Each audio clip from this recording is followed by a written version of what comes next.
Everyone.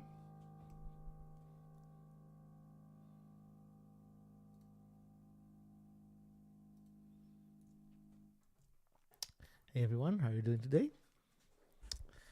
Eyal here from Modalics, and and this will be another one of my dev streams where I will be coding a new music software that we're working on.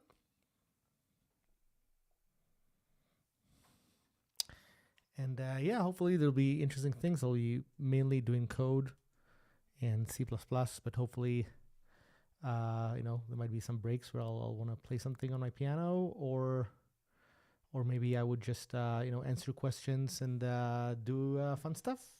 So feel free to let me know in the comments what you'd like to know. I know this is going to get very technical, but I'm having fun doing this. I know it's a weird hour to be streaming in. It's actually 3:20 a.m. here. Don't ask why I'm up. So probably most of my friends in the US are asleep. So I'm guessing whoever's watching this either is a night owl or somewhere in the other side of the world where the hour is closer to being normal. Okay.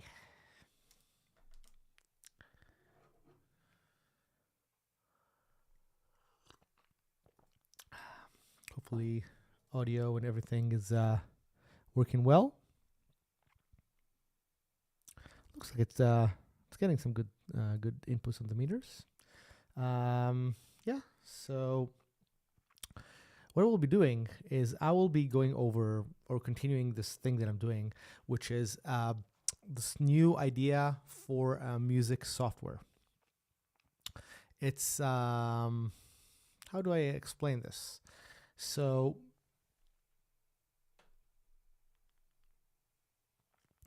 it's a music composition software that the idea is that it can process expressions, and I'm calling those, I guess, functions, and it lets you express things about your music. Unlike things that exist already, it's not a modular synthesizer. It's not Max or something like that, but it's something that operates on pieces of music and lets you kind of enhance that piece of music algorithmically.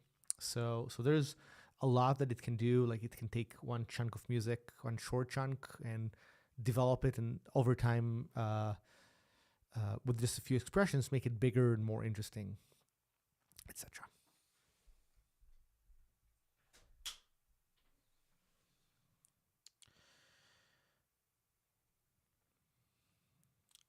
Yeah. So what I'm about to show you is I'm going to be slowly iterating over this, what I'm doing in my code here. The way we're looking at this is kind of like a programming language. Like, there's expressions and functions, but no one is going to write text in this. There's going to be a UI, and I will actually probably work a little bit today on the implementation of the very raw and basic version of the UI. My partner in Modalics, Olu Bianikel, he's as we talk, he's doing UI sketches and working on the UI. He might join the stream later to share some of his ideas. But we wanted to share this because we thought it might be fun to have this as a more open process, not just Or and I amongst ourselves, but also kind of bring you into this. And so some of this will get very detailed and very technical and very low level, and some of it will hopefully be entertaining to you and interesting. So so feel free to let me know if you have any questions about what I'm doing. If you just leave this thing in the comment section. We're streaming this across a bunch of different channels on my Twitch, Facebook,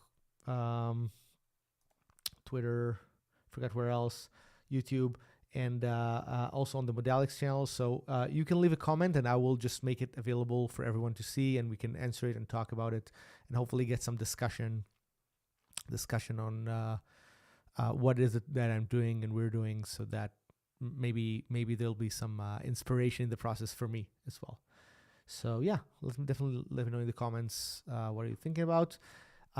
So to recap, this language, this thing is kind of based on a functional programming language. I don't know if if people are watching this, everyone are programmers, but the idea of a functional programming language.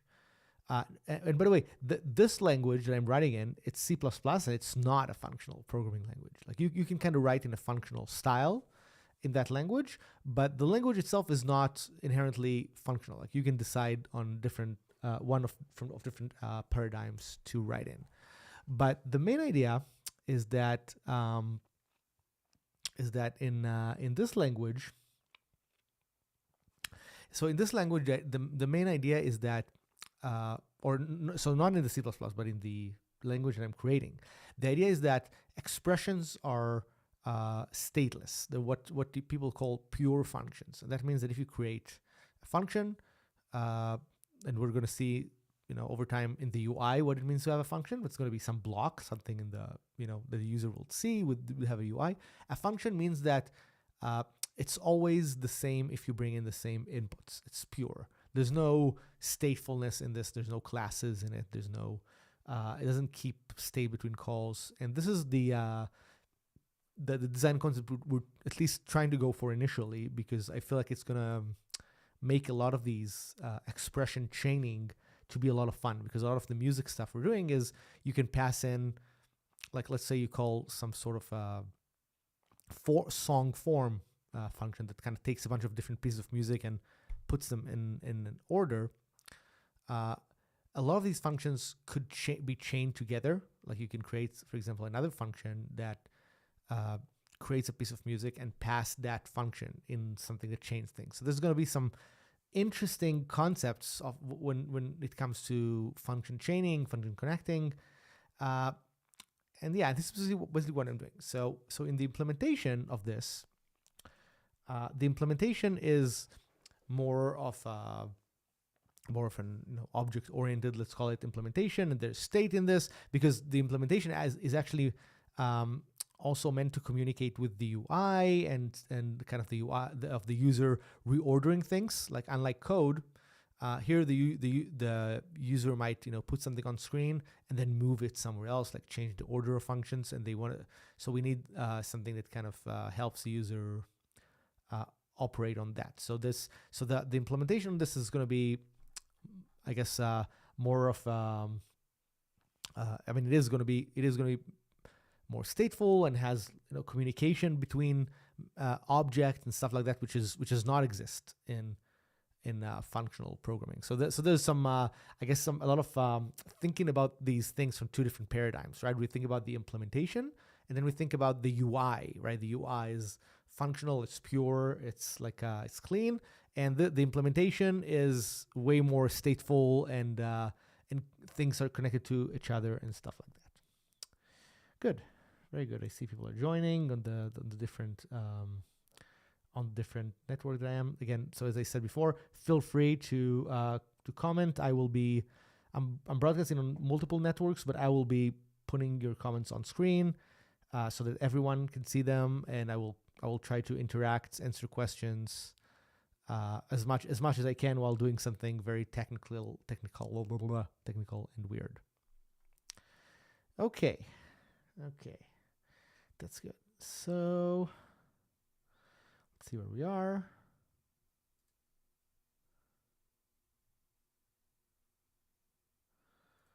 Okay, everything looks good here. Okay, so let's get into coding mode, where you can see what I'm doing.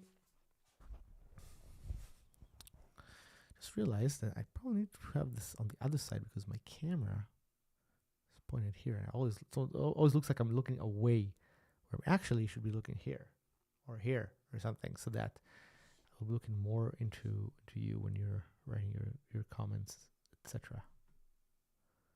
Let's see, where can I place this? Okay. All right. So here's where I am right now. The last thing I did in one of the previous streams, for those who have not seen it, is that I was trying to create a concept of a function call. A function call means that there's a graph. I call it a function graph, which is more like the definition of the function. It's a class that means that you can chain a few things together, and it will return the the result of the last thing in the function. So like let's imagine you write a function it's called song form. The song form might take in as inputs multiple pieces of music, but it will return one piece of music that's chained from all these together. So that would be the function. In this case, I was making tests with a function that does very simple multiply over an integer, but this language can take multiple types, like a musical type. So yeah, so and once I have the function, I have the thing called the function, right? Because in programming, right, and I'm just going to use plain old C++, like outside of this project for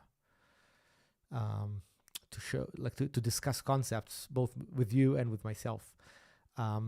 So a lot of the time what I like to do is I like to set up, a few statements in a real programming language like C++ and kind of discuss what it means when I do that, because I need to literally implement every single thing about them in my code. So for example, let's say I had a function that says, user function.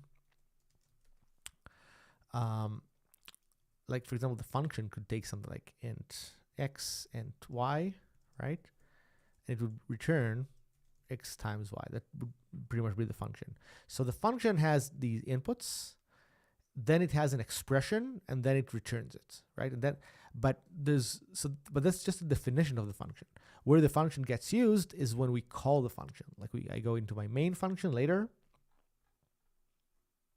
and then I can do something like, return x times y, right? Yeah, sorry, I'm blanking out. Return, what am I doing? Return user func 5.7 or something, right?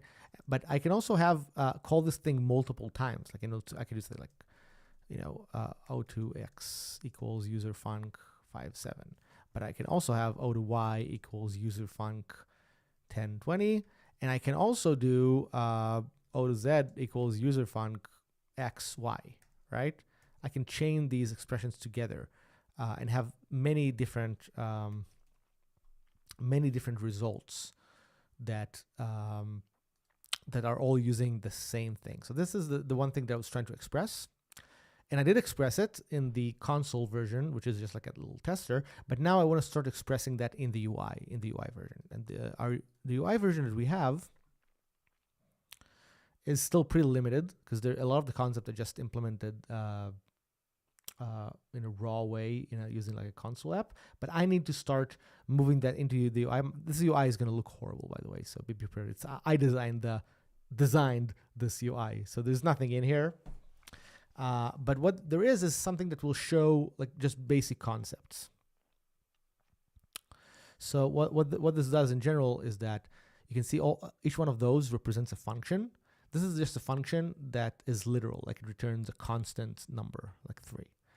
And this is a function that returns a piece of music, which is right now is just like some like a hard-coded sequence of notes. And transpose is something that takes music and the number for how much to transpose, and it returns it. So if this would have been a different number, like 10, it's going to be higher, right? 12 higher, minus 3 lower, right? That would be the idea. And we can also add other kinds of blocks. Like for example, I have this thing here called repeat, duplicate. I know why it says repeat on the UI and duplicate in here. Doesn't make any sense. But then the input, which is M of type music. So input would be the result of transpose, and amount is how many times. So that could be something like which number is this? 4, right? Return 4 times. So that's the general idea, like of how you chain these things together. You can then make a append the literal music, and after that append the result of the duplicates, right? And then you see I have one of the original and then a bunch of the transposed. So it's a way to describe actions in your music. Okay, so what I want to do now is I want to start moving forward from this. Like this is pretty rudimentary, or start to make all these designs about how these work, and I should start to move forward. So the first thing I need to do is I need a way to express the inputs of the device itself. The device also has inputs, and I need to do that because I basically need a way to create multiple devices. So let's have a look at what it is that I need to do for that to happen.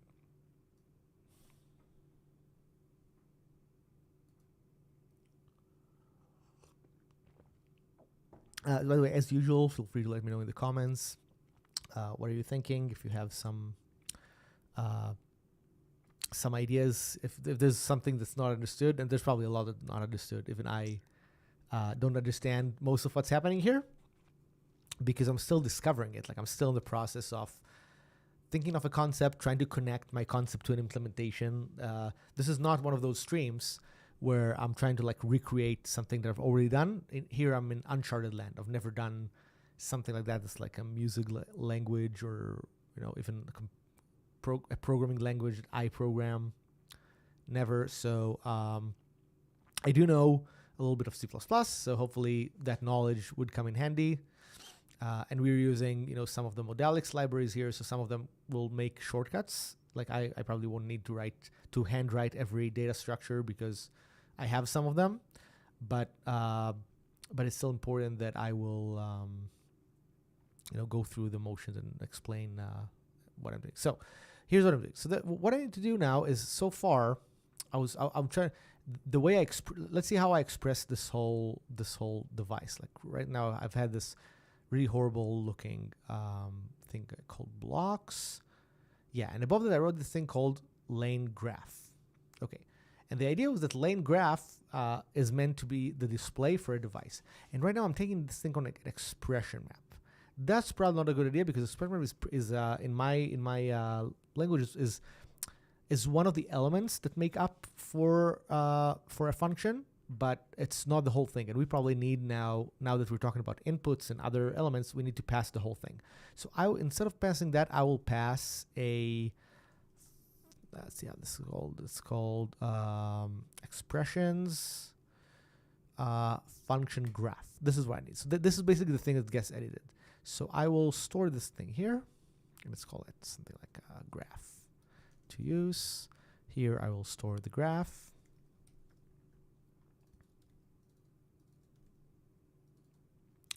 There's a thing here called the UI state. I probably need to pass that in there as well.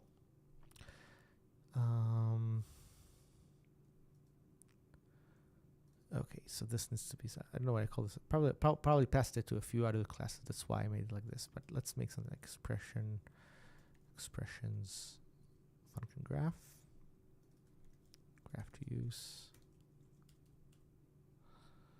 And this would have same as that thing before. We just hold the graph.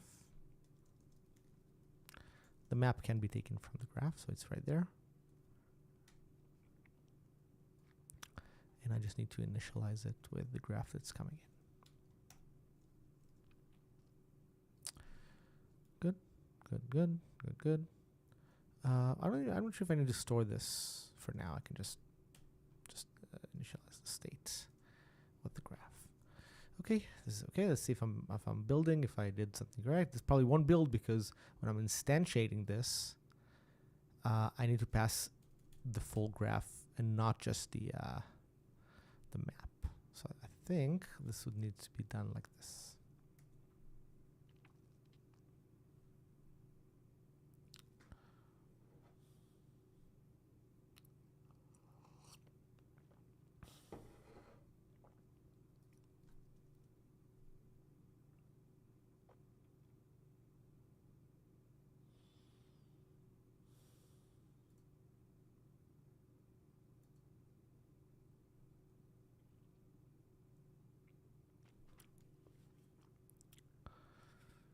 Okay. So good. So it's compiled. So that's the first thing I want to do. I'm just going to commit this because it's a very boring change. I'm going to call this line UI. Started moving the graph into the UI instead of just the expression map. Awesome. Okay. Pretty good. Now, what I need to do now is I need to start displaying things about this graph. So now this graph, when you think about the state of it, it has this thing called inputs. Now that I realize that I'm doing this, why don't I clean this up a little bit too so that it will make more sense? So the first thing I'm going to do is I'm going to go to the state of this thing. Vocabulary. We're currently titling this this project vocabulary, because vocabulary is I don't know if it's going to be the name of the product, but it's going to be the name of things you do in it. Like the idea is that you create vocabulary of your own music and then you reuse it. So hello Zyke Z, who's given us very nice notes. Yeah, this is about that. This is about writing music, even though what I'm doing now is not music. But hopefully it will become something that makes music once we're improved with this. So so I want to say hi to Markus Reuter, who's an incredible musician, someone who I'm personally a big fan of. Good to see he's here. I think he might be somebody who will enjoy this kind of software. It can do quite deep algorithmic composition when it's done, and I think people who like this kind of stuff will be very much into it, because it's, in my opinion, it's something that has not been done yet in this way. Like you could always write code. If you write code, you can kind of do this, but you could never do this in a way that's visual in this way. Like usually when you think about existing music creation languages or music creation, let's call it the modular environments, a lot of them are stateful, which really limits what you can do and how you can expand on music, because they're all usually work on like MIDI notes or stuff like that. And this does not work on MIDI notes. It works on longer pieces of music that it will later translate to MIDI notes, if that makes sense. So there is going to be MIDI in this, but it's not going to be like, you won't see any code here on the user side that does a for loop over the notes. It does something. It does things on a higher level, which I think allows for more control and more expressive operations. Okay. So so feel free to ask me in the comments. Let me know what you're thinking about what we're doing here. This is very experimental for me to even show this, right? We've never shown Modalics code, and I won't show the whole thing, but I will show the bits that I'm working on, and there's going to be a lot of interesting details in how this works. One of the things we want to do with this is the implementation of this has to be something that works live.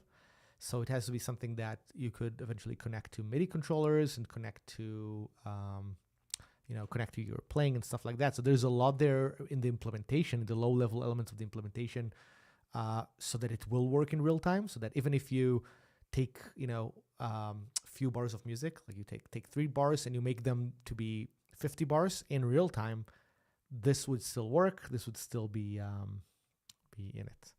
So I want to say hi to MD. You're actually not the first person watching this. So I'm actually streaming this on a few different networks. This is on my YouTube, Modalics YouTube, my Facebook, my Twitch, LinkedIn. Like it's on a bunch of networks. So I actually have a few different, quite a few people now watching from different places. That's how I could. I've shown the other people's comments, and so whenever somebody writes a comment, I'm trying to put it on screen and show this to the rest of people watching and commenting on the chat.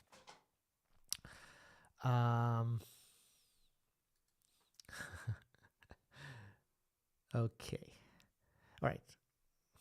So feel free to let me know if you have comments or questions. I know this is some people here are programmers, some people are musicians, some people, maybe they're just friends of mine who want to see what's up with me. So just feel free to let me know what you think.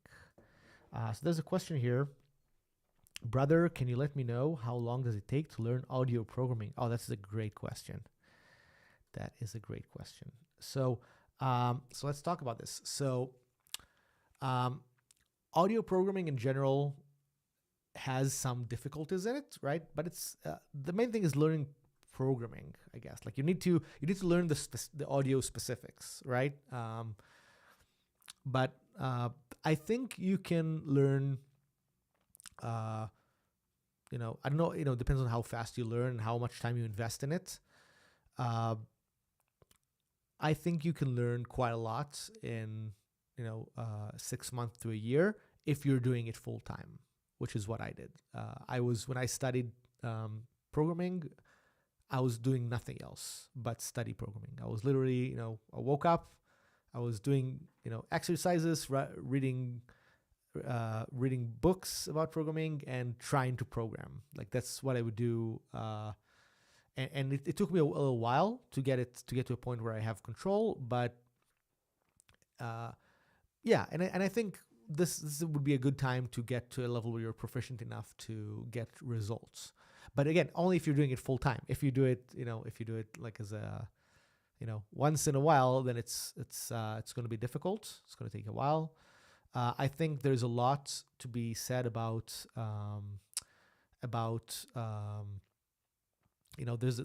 think there's a point when you invest in something where you kind of bang your head against the problems. You're like, okay, you're trying to learn how to write the syntax. It doesn't work. You're trying to do that. It doesn't work. But then after you put in a lot of hours into this, like let's say you work on the same thing every day for many hours for a week, you become way more in the zone. Like suddenly your mind opens up to the way it works. Like suddenly, problems kind of solve themselves, and you're increasing your speed. And that's something that you can do to get better and to improve the speed where you do this, right? Because it's not like audio is harder than other things, but you have to learn, what it is about audio. So the question is, can we learn it by seeing videos of the audio programmer Juice Framework tutorials? First of all, yes. I also have a few tutorials on that channel. The audio programmer, Josh, is a good friend of mine. I love that channel. You can go there. You'll see me teaching. I have tutorials there about MIDI plugins. I have tutorials there about CMake. I have like general career interviews that we've done there. So I've been contributing to that channel. I love that channel. Yes, I think this would be the channel that you should go to. Like if you, that channel is very good because there's a range of levels there. Like there's stuff that teach you, the very basics where you start from not knowing any C++. There's a really great series that Josh did where he was teaching his son. So they did like this interaction where Josh and his son were like live streaming, just going from zero to a high level. I think it's awesome. You should really watch, a lot of, there's great guest speakers there that come once in a while. Like Jatin Chowdhury is there. Probably, one of the best programmers in the world, I think, and all these interesting people. So yeah, definitely go there. And I think every content that you consume is awesome. When I studied audio programming, I was searching for anything I could find on YouTube that has to do with code, DSP, music, C++, and there wasn't that much. We're talking about 2015-ish, and there was just not a lot. And now there's so much really high quality content that will take you through what we need. So yeah, I definitely recommend to spend time to consume content, but also spend time to do stuff. Just do stuff. They'll just like bang your head against the Juice tutorials until you make something that makes sounds, right? it's going to take, you do that and you fight it. And I think, if you're determined, you can do it. I think it's very possible to do it in a reasonable period of time. Yeah. I like your channel too and have great stuff here. And I want to thank you for your contribution to the community. Thank you so much. Thank you so much. I really appreciate it. I'm also, by the way, one of the mods on the Audio Programmer Discord. If you're there, we have very active discussions there about making plugins and how to write real-time code and UI and libraries and languages. It's so interesting. Definitely check out that Discord. Okay. So again, just to recap what I'm doing exactly right now. So I'm building this program. It's like a music composition software. Oh, there's one more question here that I'll answer. So brother, one last question. Is it necessary to learn C++ or learn Juice framework? I would say yes. I mean, not necessarily Juice, but even though Juice would be good because it will get you at least started, but definitely C++. And the reason is, there's two reasons. One is that if you want to work for a company that makes plugins or audio software, there's a 99.9% chance you're using C++. There's a few other languages that you could be using, like you could be using Rust or something. But even if you write your code in Rust, you still have to learn C++ because everybody else's code is going to be in C++. Like let's say that you want to learn some algorithm. It's very likely that it's going to be in some library in C++ or C. So so you got to learn that. So you're saying, I think the question is, which one should you learn first? Oh, like which one first? Yeah. So I mean, I would start with just basic C++ for the start, because I think it's going to be very difficult to work with Juice unless you kind of have some control over the semantics of the language. And I think if you learn that, you don't have to be an expert in C++, but you do have to know how classes work, how vectors work or dynamic arrays of stuff work, how pointers work. You really have to know those mechanics, because otherwise it's a little bit difficult to use Juice. So that's I think I would start with that if this would be the first thing that I'm learning. Okay.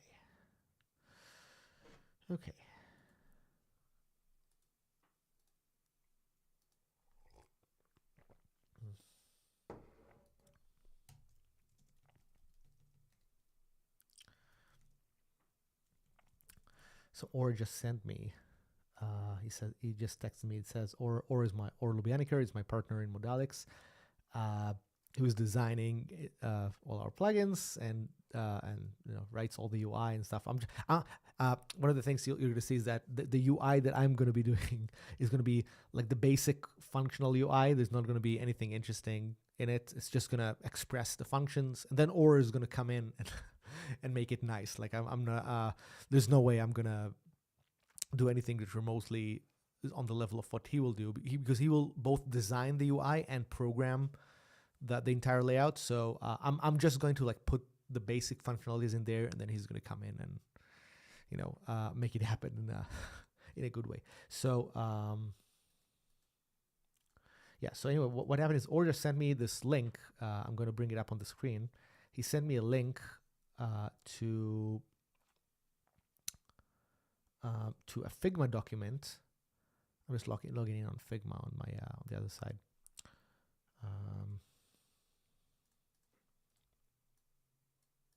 So he sent me a Figma of all the sketches that he makes. And those sketches are not like a design for the plugin, but they're ideas for interaction and ideas for how things could be laid out. Let's see if I can see this. So many projects here.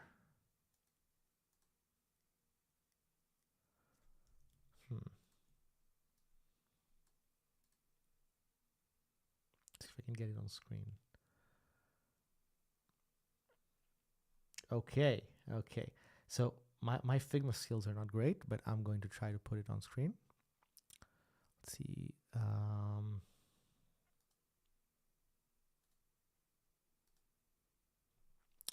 Yeah, so Or made this. Let's see. Do I know how to zoom on this? How do I zoom?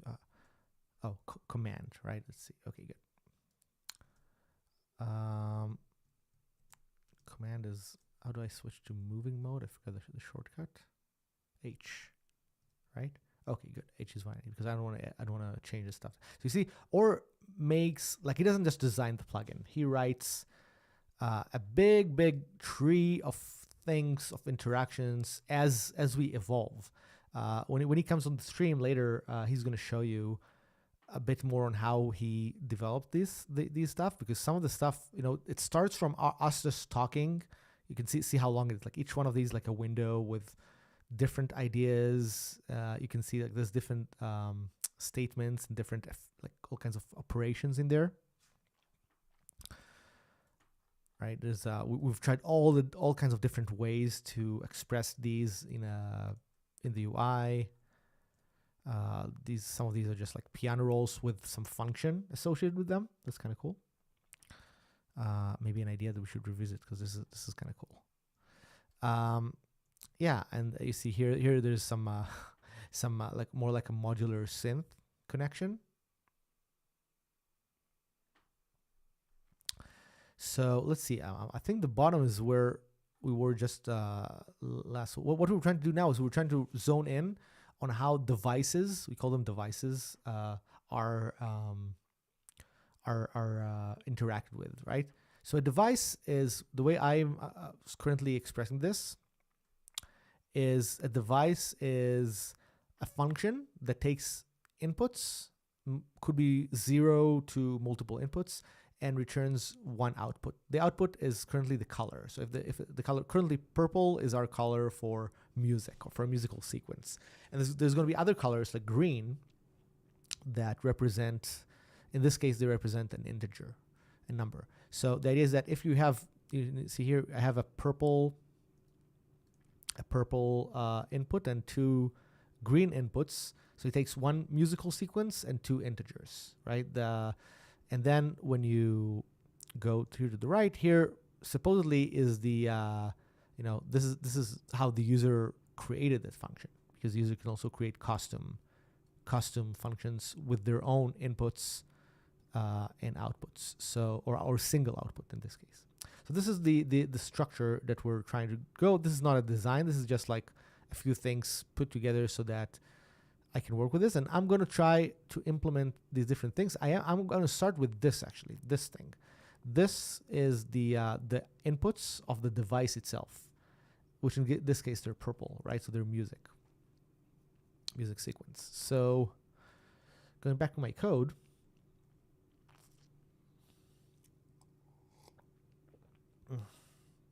nice. So I was just starting to just clean up this thing that's that my UI depends on. So my UI depends on this thing called a function graph, which is the state for this. It's not a UI object. It just has what's needed for the state to run, because that's usually how we construct things. Because if you use a plugin, in a plugin, the UI could not exist. That's something that some people have a hard time sometimes looking, because if you look at the many web apps or something, there's always a UI, at least that you see. But in a plugin, this is going to be called expressions function graph. Yeah, so the like, for example, if you open like Cubase or Reaper or Logic or something, you can see that you can open the detail for the plugin window with the UI in it, but you can also close it and the plugin will still be functional. Like, there's still a full operation of the plugin even when the state is closed. And that's something we always design for. Like, we make it so that the states of the plugin is independent of any kind of UI. And then the UI is something that communicates with the states instead of having both of them kind of written together, which will work if you have like just a regular application, but will not work in in something that is planned to be a plugin and something that's going to work in an audio setting. So I'm going to include this. I need a namespace.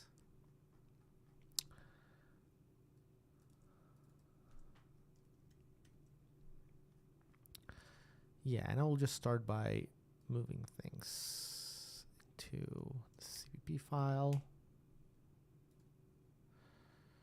Good, so it automatically moved everything to the CPP file. Then all I did, good, and then now I did it because that will help me reason about the interface of this, right? Because now I can see which functions are public and how is this meant to be interacted from the UI. I'm going to do the same thing now. Probably will create different files here for this thing called inputs. And I don't know if inputs is such a good name for this, because this is not actually inputs. It's actually should probably be called something like, let's call it function connections. I think that's what it means. Yeah, that's a better name. It's a function. It's a list of connections. It creates this thing that I created called an I/O, which is basically a connection that represents the inputs that go into a function. I'm calling them I/O because an I/O is something that looks like an input from the perspective of the caller of the function, but from the perspective of the body of the function, it's actually an output. Like it outputs a value into the next, the thing that's inside the function. Hopefully what I'm saying makes sense. As I said before, feel free to let me know in the comments. What do you think? What would you like to know? Etc. So I'll just create a couple of other files here. Let's call these connection. How do I call this? Function connections. Yeah, let's do that. Function connections. And because I ideally I like to have clean files somehow that each will do a singular thing. And I think I find that it helps me to not get lost in the complexity of the code. And this code is very complex already, even though I'm so far from being done. So so function graph, and I can just copy everything that's here.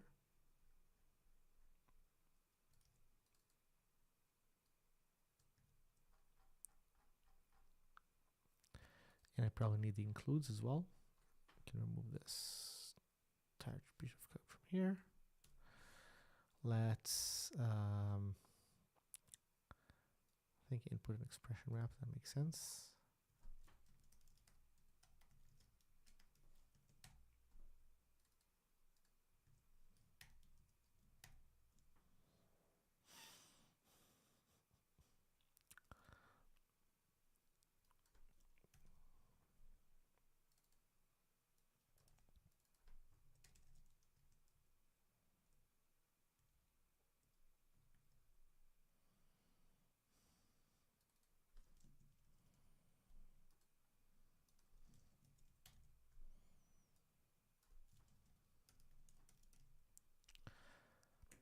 For those for those programmers who are seeing this, what I'm doing now is I have this thing called, which is this is based on the Juice system for what they call modules.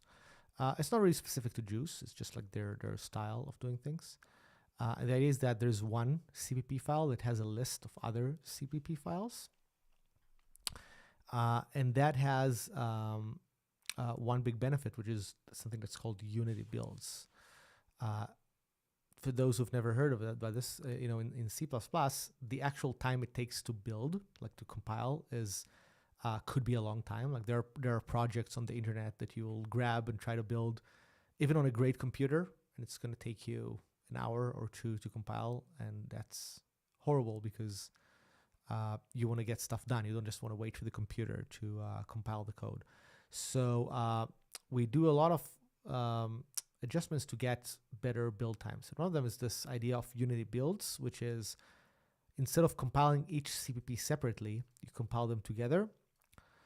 And this is much faster than compiling them separately because the compiler kind of holds a lot of caches and stuff like that. So the compiler will be able to just use the CPU much better than just asking the compiler to separately compile every CPP file. Okay, so I'm going to do this. I'm going to start moving these things into my CPP file. Fortunately, I don't need to do this manually. CLion can do most of this for me. It might have problems with this template, so I might do it separately. So this will go here.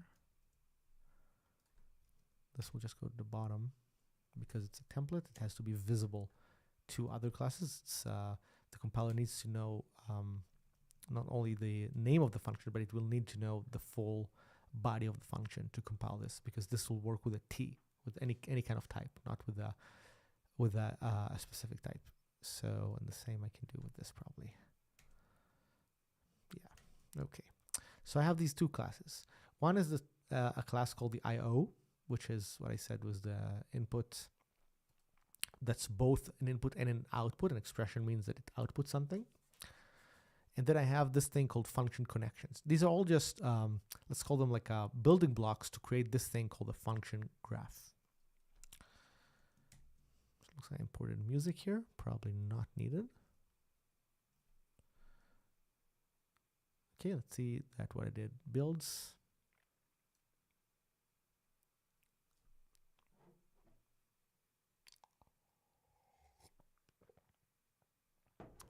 Very good. Very good.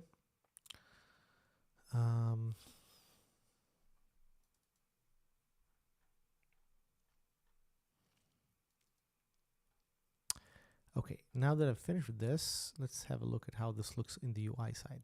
So the UI, probably should start moving to another module right now. This UI is just like, I stuffed it in the project with a bunch of H files because I was so lazy. But let's get to a point where this gets lengthy and complicated. So I'll start moving it around very soon. So let's start with this thing. It's called len graph. Good. So it takes a function graph, which is the exact object I was just cleaning up and refactoring. And it already shows this thing called the blocks. The blocks is the inner side of the graph. But I also want to start by showing this inputs thing. This is what's missing. I need to somehow display those different inputs. So I think what I would need to do is do something like struct inputs. This is going to be pretty basic for now. Let's say that I will get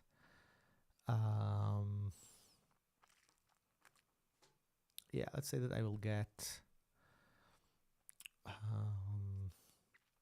I will take the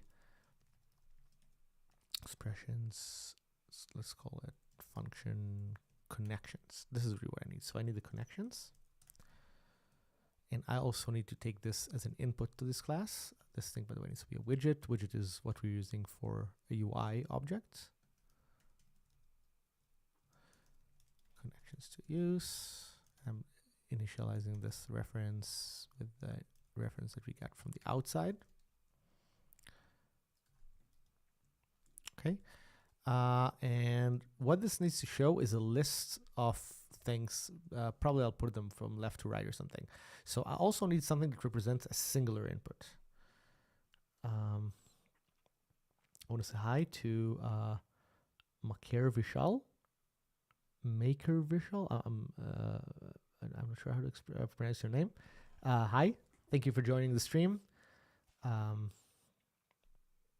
the question is, what are you building?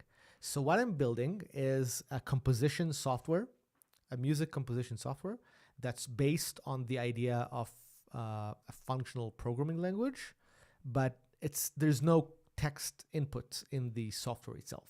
It's just conceptually. So as I was showing before, I was showing Or's sketches. This isn't what it's going to look like. This is just us talking about the idea, but there's going to be all these blocks that can, let's see, maybe something, I guess, nicer. Eventually, there's going to be something here where you can, here, this is a good way, run n times, randomize, and kind of create rules for your music to operate on. And when you'll create these different devices, you could make really interesting music.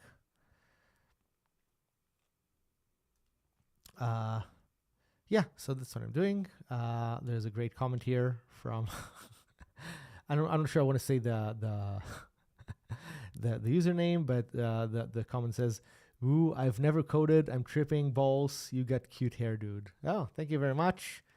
Thank you very much. I'm glad you like my hair.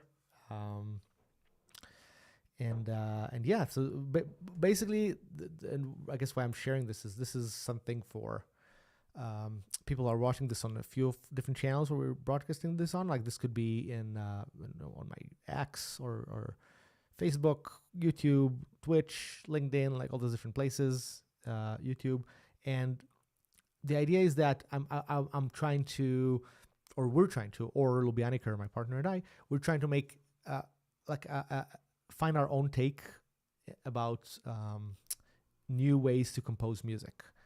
And the idea is that you should be able to create music algorithmically, not just manually or something. So you could give instructions to the computer on how would you like the music to be made. Like, hey, here's this riff, and why don't you run this riff in a loop, but every third time do this, and then chain this together with the other riff and create a 5-minute piece of music with this idea. Like you should be able to say these things to the computer. Nowadays with language models, right, like ChatGPT and all these ones, it gets interesting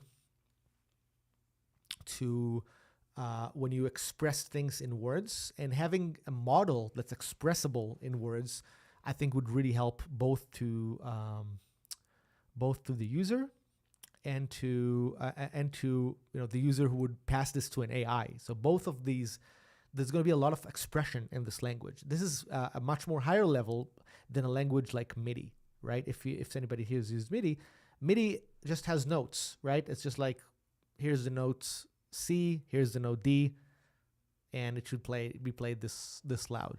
And it's not a very expressive way to talk about music, right? And so if you tell an AI, hey, write MIDI, it doesn't really know anything about MIDI. You have to start teaching it what music is, right? Music is something that's way more than just the notes and the timing of them. So this language is meant to be something cooler, something that you can eventually use to have a higher level of communication with your software. Maker, sorry that I don't know how to say the name, says, you sound like Richard Hendricks from Silicon Valley. I've only watched one episode of Silicon Valley. I'm not sure if I remember who Richard Hendricks is. Let me look up who's Richard Hendricks. Richard Hendricks, Silicon Valley. Oh yeah, so that's like the main guy, right? That's the guy that creates the algorithm in the first episode, right? I know it's so sad. I've only watched 1 or 2 episodes. Is that him? Right? Is that the guy? He's the main guy. Yeah. Okay. Yeah. Maybe I do sound a little bit like him. Sorry for being very not culturally aware. That's really funny. And there's also this comment that says $, ampersand equals yeah, that's when you think about these stuff, like you can get to expressions like this eventually, right? You can make weird expressions in a functional programming language, but hopefully we will create enough tools for this to be more higher level than this. Like hopefully this will be where things you're doing you could be expressed in human words, right? That's really the goal. Like the idea is that when you communicate with the machine, it will kind of express what you think is your idea about the music. So I know we're not there yet because we're still trying to get our ideas together about how this would be expressed, but we're building with this in mind, right? This, by the way, is not going to be a general purpose programming language. Like you're not going to be able to write something that processes a vector of strings. It's not going to be possible. It's not going to be a Turing complete language.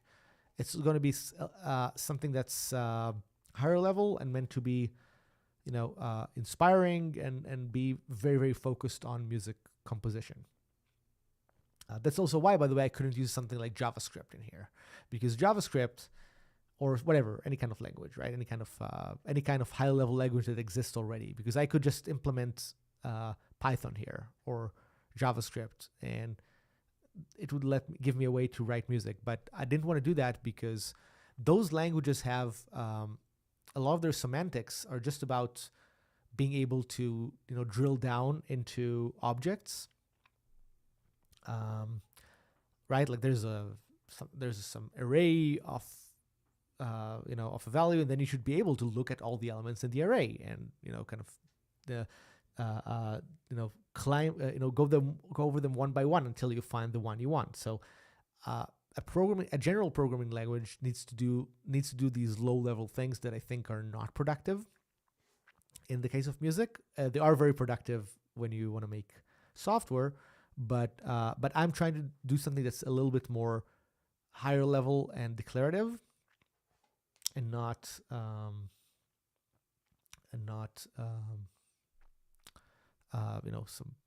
lower level language. So there's a question here. Why did you decide to use C++ and not Rust, for example? Okay, this is a great question, and it's actually there's a big topic about this lately, not just now but in the last few years, because traditionally audio software used something like C++, or C, or languages kind of like this, and in the last few years, there are new languages that are trying to be a very serious competitor. So Rust is definitely a big contender in the field. There's other languages like Zig, so Rust, I think, is a very, very good language. It's very interesting. It can do some things that it can do in terms of the language itself, like the expressiveness in language, are better than C++. Like there's some built-in patterns that they've had, like expression, pattern matching, and their macro system is nice and much nicer than the C++ one. So they have a few things that make it a very valuable tool to use. Like also Rust has built in this thing called cargo, which is a way to get packages. And in C++, there's no standard way to do this. Like you have to find some way, like kind of combine a few tools to bring in libraries and packages. So there's a lot of modern tooling about Rust. There's also some safety features that they put in. They have this thing called the borrow checker, which kind of tests for possible lifetime or threading issues, and it lets you or it prevents your code from compiling if you did something dangerous. So it's a very, very cool language, and it's also lower level in the sense that it will compile to similar code as C or C++. So it is I would say a very viable solution for audio software. So the question is, why did I not use it, right? So there's a few reasons, but first of all, I don't know it well enough. So that's, I guess, one reason. I do plan to dive deeper into learning Rust at some point so that I will know it better.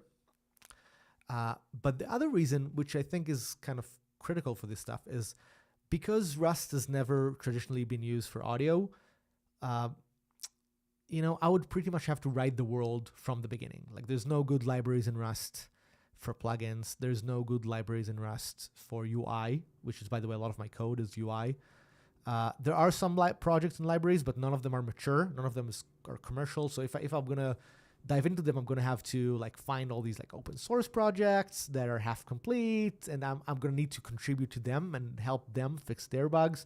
So it's not like a clean world where, like in C++, where all the libraries that I'm using are libraries that have been existing for a while. Like, for example, we're using Juice. Juice is a library that have been making commercial plugins for 15 years, and they deploy on Mac and they deploy on Windows, and there's a UI toolkit, and like it's ready made. Like I maybe my code is not in the language that I chose, even though I think C++ is a beautiful language, but it's much better because I'm going to work with tools that are proven, that are right. Because if I would work with Rust now and I would make a plugin, there's no really stable cross-platform plugin toolkit in Rust. There could be, right? There could be one, but there isn't one. So that's really the choice that I make. Now on the I do have to say that for people who've never watched modern C++, and you will see that a lot of my code is using modern C++ paradigms. I think it's a very nice and expressive language. Like I don't, you won't see malloc in my code or something. Like I'm writing higher level code with scoped things. There's very rarely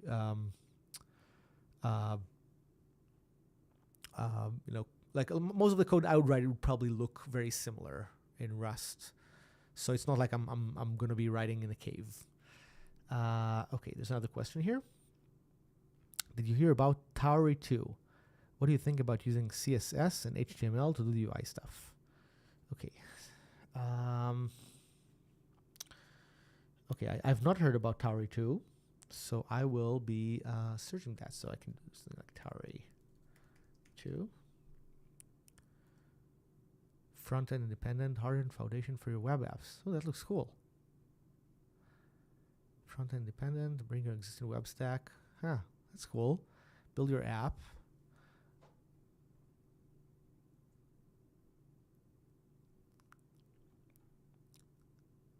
So I'm trying to see what is that a framework? Is that a language? I'm not sure what I'm seeing here.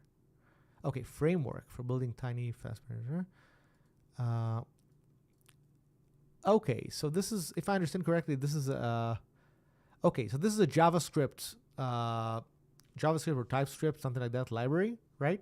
For, I'm guessing, right? I need to read more about this, but if I understand correctly, it's some library where you write, I guess it's kind of like Electron, right? I think it's kind of something like Electron where you're by building Rust or okay. Yeah, so I think it's something like, if I understand correctly, this is something like an Electron, but with a Rust backend.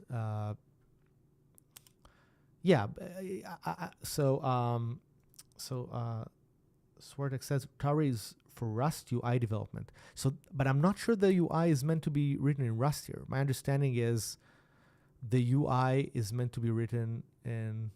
Oh, okay. I see what happens. Okay, yes. So you should be able to leverage languages like Rust, Swift, and Kotlin for backend logic. But I think the idea is that it's HTML or JavaScript, just like Electron, right? So I think the idea is that you write your backend in a lower level language like Swift or Rust. Both of these are very similar to C++, in the sense that they compile to native code. But then I'm guessing they put some bindings in place so that your front-end code will be able to call your back-end code. And this is actually quite a popular theme last few years for a good reason, where people still want to write their UI in JavaScript. I see that there's the original question was also about using CSS and HTML, right? I think you should be able to write front end for an audio software in JavaScript. I don't think there's a problem with that. I think personally, and this now goes into my, let's call it my taste in software.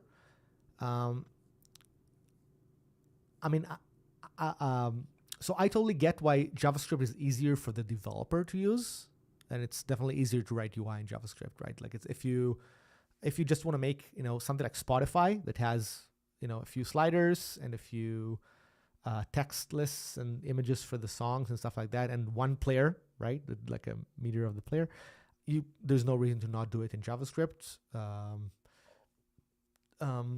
Those apps don't have a lot of interaction.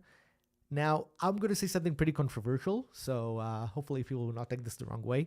But I think that kind of UI, from the user's perspective, is not good.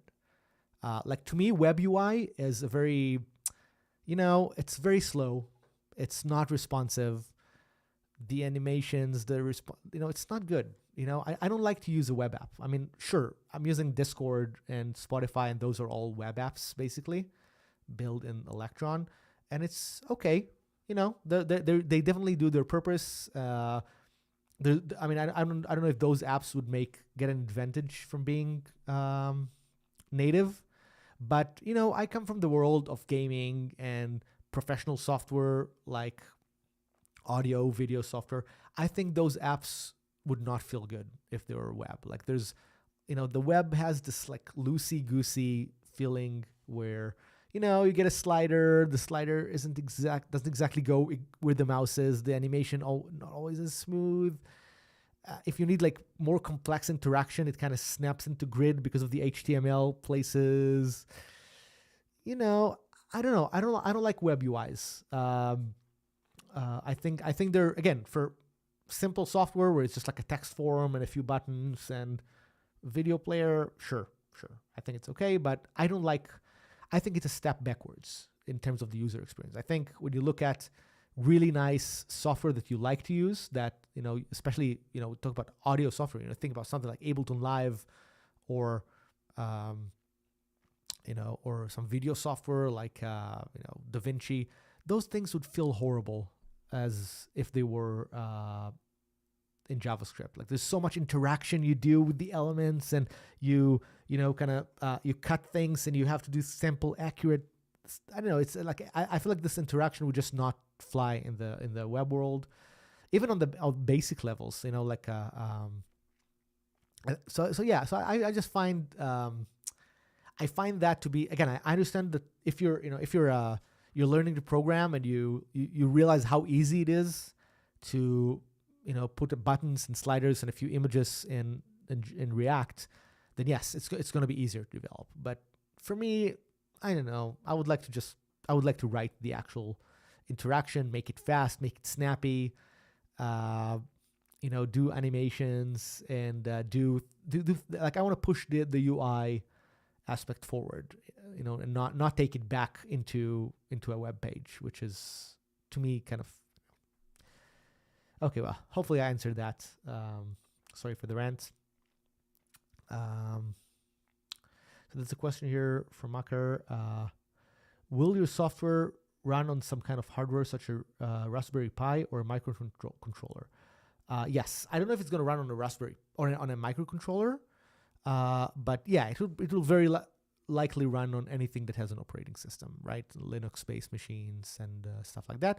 And I guess the more, I guess people here know me from the plugin world. It will run in a plugin, right? It's going to run in a DAW. It's going to run. In the in Logic, in Cubase, and in Reaper, in Ableton Live, and FL Studio. Like, it needs to run in all these contexts on Windows, on Mac. We'll definitely, if this goes well, there's we might port this into Linux as well. Like, it's meant to run in contexts like this. It can definitely run on a Pi in this case, because Pi has a Linux operating system, so there's no reason for this not to run. It can also run on, the PlayStation 5 or Xbox or any kind of device like this, or on your phone, by the way, which is another. Your phone is another great device that can do quite a lot. Now you can run. I have you can run apps like this on your iPad or your Apple TV or your Android phone or. So this kind of that's also a big reason for this kind of using these kind of languages, C++, etc., because of the portability of making sure this code can run anywhere. Okay, good. So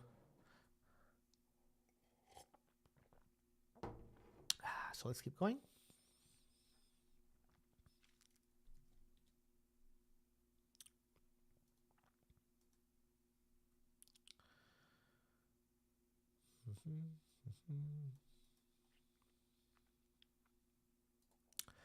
Okay, so I'm back to my code. Let me switch up this.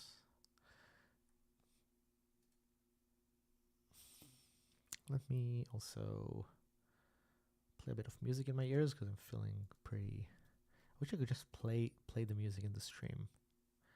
I'm listening to there's a new album that just came out recently by Brad Meldo, who's maybe my favorite artist in the last few years. He's so good. So he got out an album called After Bach 2, which is a sequel to one of my favorite albums of his called After Bach.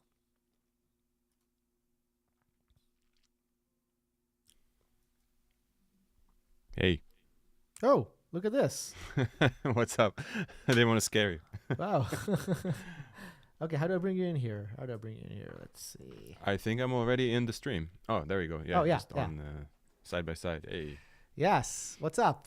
How you doing? This is Olo Bianiker, co-founder of Modalics, who I've just been showing hey guys. His Figma sketches for the last. Oh, cool. I sent you the link so you can bring it up and show the nice, because this is the first one we're doing through the Modalics channel. I guess some people might have missed it. Hey everybody! Wow, I see you had some people talking to you. Good to see you. Yeah. There's been great discussion. There's another question happening here. Let me just answer Let's go. Do you want to read the question? Yes. Are you happy with programming on the Mac? Do you have problems with the keyboard layout? That's very much in our line of discussions a lot of times. Like, we're so used to it. I don't know about you. You probably 10 times more than me. But, I'm having trouble with the Windows layout, actually. Yeah, there was a transition that happened because I think I got my first Mac in 2000, like 10-ish, 9-ish, 2009-ish, something around there. Okay. And it took me years. So in the first probably 5 years of me owning a Mac, I I just had Windows on it. This is the days where you could have boot camp on a Mac. And because it took me so long to break free from the Windows paradigm. I've been working on Windows for so long. So I guess now, after, at some point I made the transition and I'm like, okay, now I'm used to the Mac, and when I go to Windows, which I do, a few times every week, whenever I go to Windows, I then it feels weird for me, right? Windows feels a bit strange. So that when with the command control stuff, right? Yeah. Of course, especially for programming and doing audio stuff, these keys are constantly in use. Yeah. So now I feel like it's. But if you had asked me this, 8-9 years ago, I'd be like, no, come on, Windows is the correct layout. This is where the control should be. I used to have the Windows key? Keyboard. Yeah, there was a Windows key. I used to have a Windows style keyboard. I know, it's amazing how much those habits changed. How much I can never look at it the same way now. Yeah, I mean it's the same thing with DAWs. So it's a certain configuration that if you're used to one, it has so many details that if you're used to one, every one of them has basically the same functions, and it's all a matter of where the functions are if you think about it, right? Yeah. And that makes all the difference. So yeah, that's kind of the same. But I don't know. I've also been using Windows forever, and then when we started working together, I think is when you got me into getting a MacBook actually. Before that, I don't know if you remember, but when we first met and started working together, I had a Dell laptop, like from the kind that it's kind of plasticky and clickety-clackety. And the Dells were considered actually pretty solid compared to, ThinkPads and others. But as soon as I got my first MacBook Pro, which I think is by your recommendation, it was like the 2012 model or something.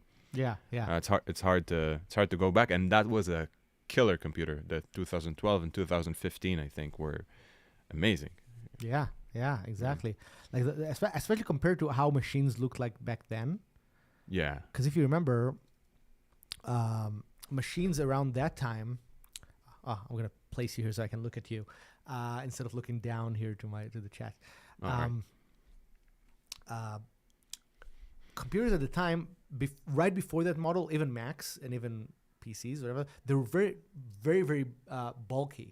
Yeah, They're right. very big. Like people forget how we used to carry computers. Like they're, they had a significant size to them. People still do that, which I don't get. But that computer was kind of revolutionary. That 2012 model where it's they made it pretty thin, but it was just about the height of a USB port and some change, if I remember correctly. Yes, exactly. And it was.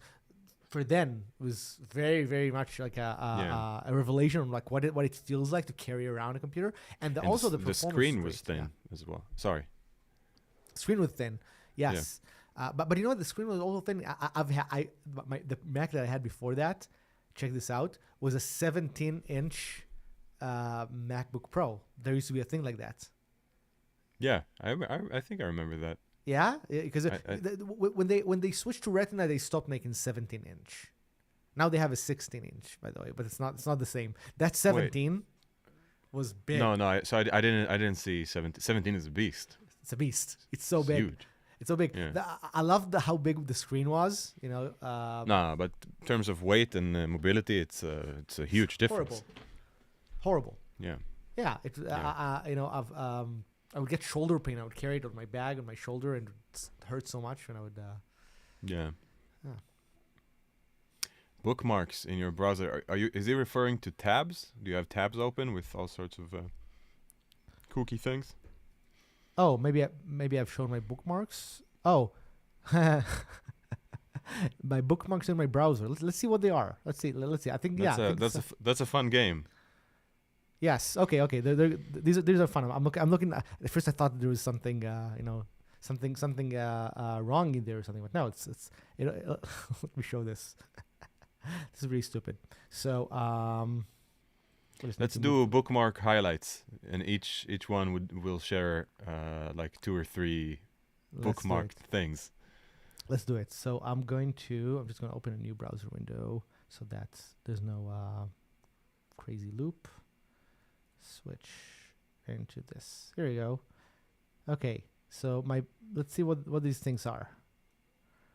I'll make this. There's the bookmark bar. This thing probably, right? So let's see what's here. Show them our bank. This is my bank. this is my bank. I'm not sure. Nothing is interesting in here. Yeah. This is the Juice forum, right? We talked about Juice before. This is like probably one of our U-Track, like a task page for releasing mindset drums. This is ChatGPT, right? Everyone knows what that is. Crucial.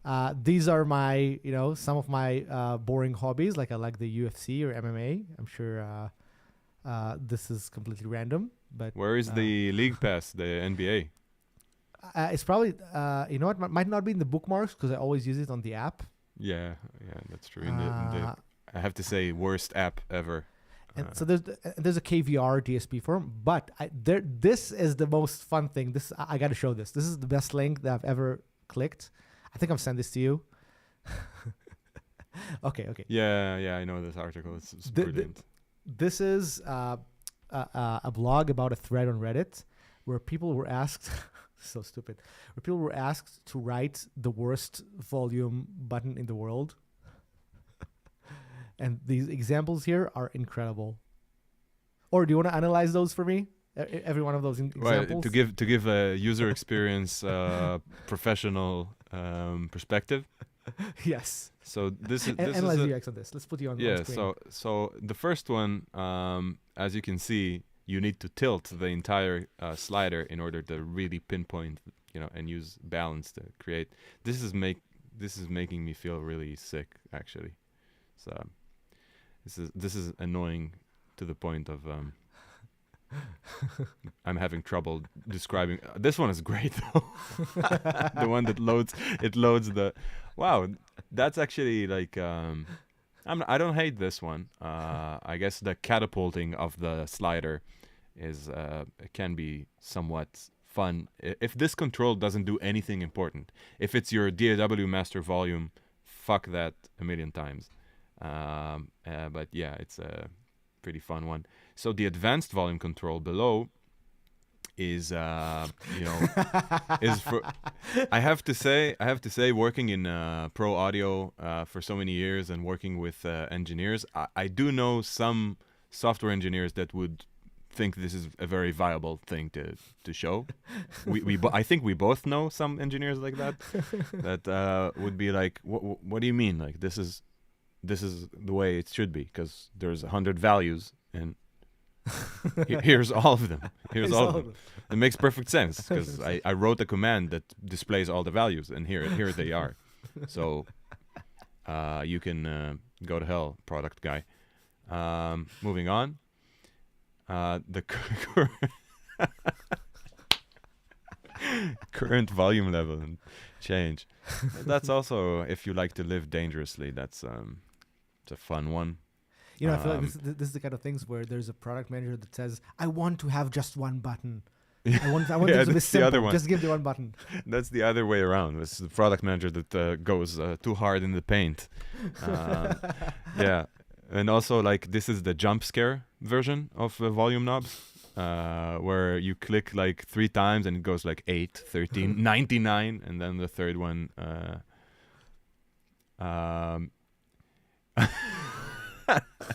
I've seen this before. Why am I still laughing? It's so good, right? The curling one is just amazing. I don't know much about curling. I do know that broom thing is supposed to mitigate the movement of the disc, and I guess that's what it does. That's just so cool. So we do have a maybe a topical question here. Can you give some cool HTML or CSS script? Because I have a school project. I should have read ahead of time, but that's pretty funny. But maybe if you could make the question more specific, what is your school project about? Is it just writing any script, or I mean, I guess maybe we could help out in some way, but yeah, and also these are classic questions for an AI. I have to say, like, this is the kind of thing. Yeah, exactly. You know, like I've been using Gemini lately. Gemini is Google's version of ChatGPT. It's very, very good for code specifically. yeah. So I'm literally going to copy and paste this question and see what it does. Oh, that's a good idea. Can I copy paste here? Oh, no, I'm this. You thing should that I'm you in. should be able to. No, I don't know why it doesn't let me copy. Can I copy? You can type it out. Yeah, Second let me to do that. yeah let me type it manually, because this chat thing that I'm using doesn't let me copy. So I'm typing. Can you give some cool XHTML or CSS script? Because You're gonna I have a school project. By the way, I know this is kind of sound fun, but this thing is called. When you spell it like this is actually the way the King Crimson spelled their projects. So that they made this, and one of the participants in the projects was actually here on the chat earlier. Oh, cool. Marcus Reuter. Yeah. So this is kind of to me kind of cool. Projects with CSS and HTML. There you go. There you go. Animated navigation menu. Yeah, that's pretty nice. Yeah. You know what? I've done some JavaScript in my life, but most of the JavaScript I've done was backend, was like Node.js stuff, which but I've never. I mean, I've done a little bit of like HTML, but never in a way where I could actually recommend this to somebody. So. Oh yeah. So somebody says that. That project is the German version of project. Yeah, exactly. I think King Crimson, how do they spell it? It's like they have a King Crimson project, right? Yeah. Oh, so it's they KC. actually, it's a KC actually. Wow, that's really redundant. No, Yeah. I'm kidding. It's, Okay. But I wouldn't remember something like that. So are we gonna keep reviewing the worst UX user experience? What is this one? I don't know. You can see the whole thing. Here it is. We have automatically adjusted your volume based on latitude. To change your volume, simply move your device to a new location. That's too much. It'd be funny if you had to climb the mountain to make the volume louder. Yeah, or if you're like in somewhere really low, like you'd have to move in, like take your device and drive somewhere just to listen to something. It's a pretty good one, but I like the next one much better. Please make a noise as loud as you want the volume to be. It's just like just like scream into the. It's like, what kind of noise? Oh my god, what is this one? So good. This is giving me an ulcer. This is terrible. Why are we doing this? Come on, these are so good, such good stuff. We're supposed to like reinvent the user experience for creating. The tilt of the screen. It's the lid. Oh, that's actually a clever one. That's actually one that I'm impressed by. How do you think that works? Is there like a sensor that says how much? Is it? It's probably the light sensor from the camera or something. Yeah, exactly. Yeah. Color action.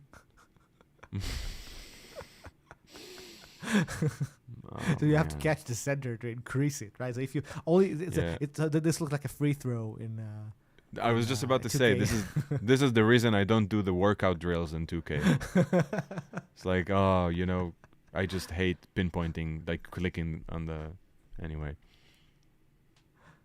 what is this, like a minesweeper version? Or Yes. You should avoid the red ones if you wanna. I get it. But you have to catch the one you want. Right? It's plus, sort of minus, a and mute. Yeah, it's sort of the Frogger version. I don't know. Yes, look at this. Clippy. Do you remember when we did Bass Slapper? We had the idea to have Slappy, like the Clippy for the slap bass lines. It looks like you suck. Do you need a hand with your bass line? This looks like our project, by the way, right? How do you mean? Bend 1, bend 2, and multiplier, and then the numbers give you the. Oh yeah, this is like basically a depiction of a circuit. So you have to actually electrical engineer the level you want to have, which is again, we know some DSP guys that would just say, yeah, this is how you do volume. Desired volume for the next frame. Yeah, so you watch the video frame by frame and adjust the volume, and then you get asked every frame. Yeah, it's like keyframing in Premiere Pro. It's like, yes. How would I know? I love this one. What, the Pong? The Pong. Oh, when this side wins, it goes up. When this side wins, it goes down. And you play both of them at the same time, right? So oh, that's way worse. That makes it way worse. At least if you played with someone, it'd be a fun game where if he wins all the time, you get like crazy loud noise in your headphones or something. This is, by the way, like a bitwise operations. Like, yeah. 0 and 1s. Wheel of volume. Some of these are actually like technically impressive, and some of these are straight up just idiotic, like the wheel of volume. Now the subscription one we need to learn from as a company. So the free one is volume set to 100. Volume set to 100%. Oh man! But if you, I love that the $29 that has a private mode, right? Because that implies that the other ones are just telling everyone what volume you use or something. Yeah, it doesn't know volume privacy. Everybody would know how loud you want your music.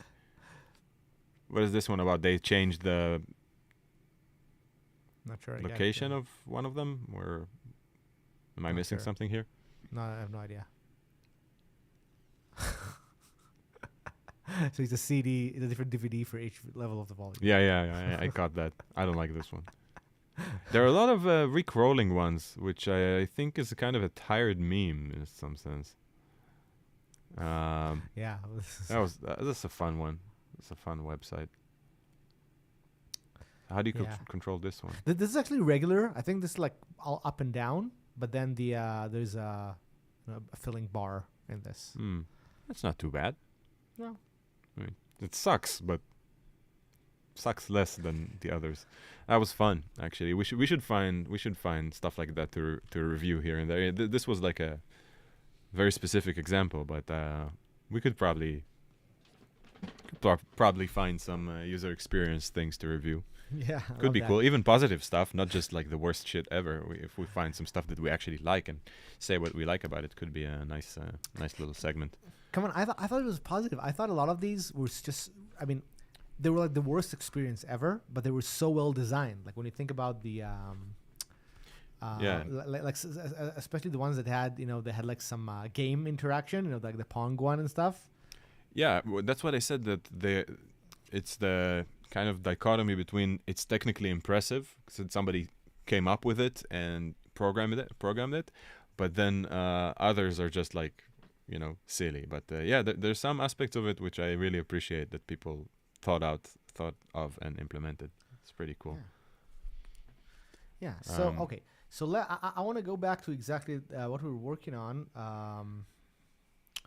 So just to give context to people just joining, whatever, we're developing some new way to compose music. We're in the process of doing this. So in these streams, we will show us discussing product concepts, and will be coding. Where I got last is that we were the code before you joined is I was just doing the UI implementation of the list of outputs. Mm-hmm. Cool. Do you want to walk through this with me, or do you want to talk about something else? I'll just you keep at that, and I'll work on something in parallel, and maybe we can, kind of sync up in a few minutes. Yes. Awesome. Perfect. So and I'll jump in here and there.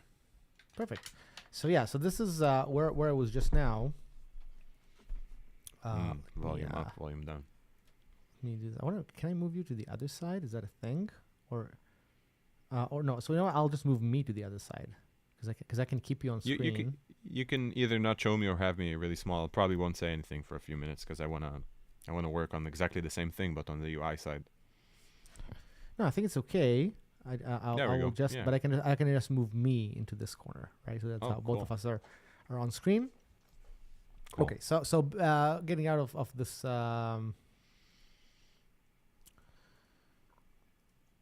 Out of this and into something more productive. Okay, so back in code land, back in C++ land.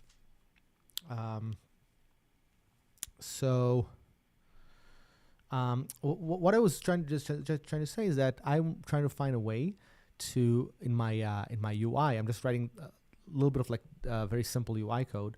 I want a way to create a singular input, which will then be in a list of inputs. And I didn't create the singular input yet, so I probably should do something very basic, like struct inputs. I wonder if, or you know what, I'm going to call it a better name. I'm going to call it function inputs, because I also have inputs on a device, which is different. So I need to not confuse these. So this will be function input, singular one. This is also a widget, which means it's a UI object in our little language. And what this should take is, it's probably one of these, like an expression, right? Yeah, I think this is what this should do. So this actually shows this thing called DSP expression, which is like a general name for something that usually can take 0 to many values. In this case, it would just have 0 to many inputs. In this case, and this expression specifically can only have one input, and it will never change. So it's a special kind of expression, but it also outputs a singular value of that type. So this would be a DSP expression, DXPR or something.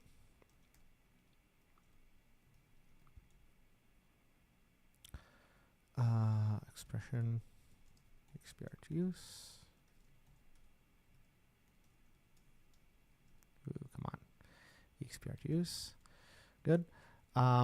So I'm going to initialize this, and so the DSP expression can first of all tell me the name of that expression, which is going to be useful. So I'll have something that will show the text. I have something like a text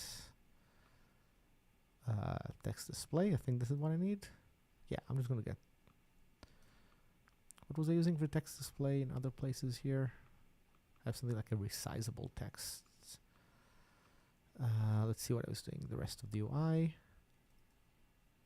Resizing text display. So I'm going to take something like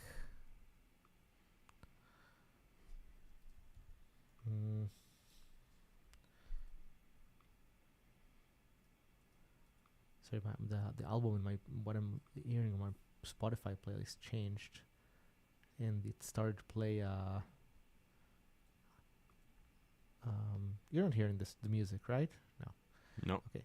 No. So it was just a little bit distracting because the I had like a piano album that was playing, then suddenly a clarinet was playing. So it confused Terrible. me. Terrible. Unforgivable. Or which instrument were you playing when you started out with music? Exactly that, clarinet. No, actually, no. It's like I played like a Casio keyboard at first, and Okay. yeah, I was a pretty dope Casio kid. I love that you can start with a particular brand of an instrument. Like it's like which instrument are you playing? Oh, I'm playing a cheap Chinese Fender imitation guitar. No, but right? But you exactly knew what I was talking about. Yes, the moment yes. I said like Yes. I played the cheap Casio. You imagined me playing the demo track and miming like it's me playing and all that. That's part of the trade. Okay. You okay. get it. Yeah. Okay, so where was I? What just happened? Okay, I'm going to go to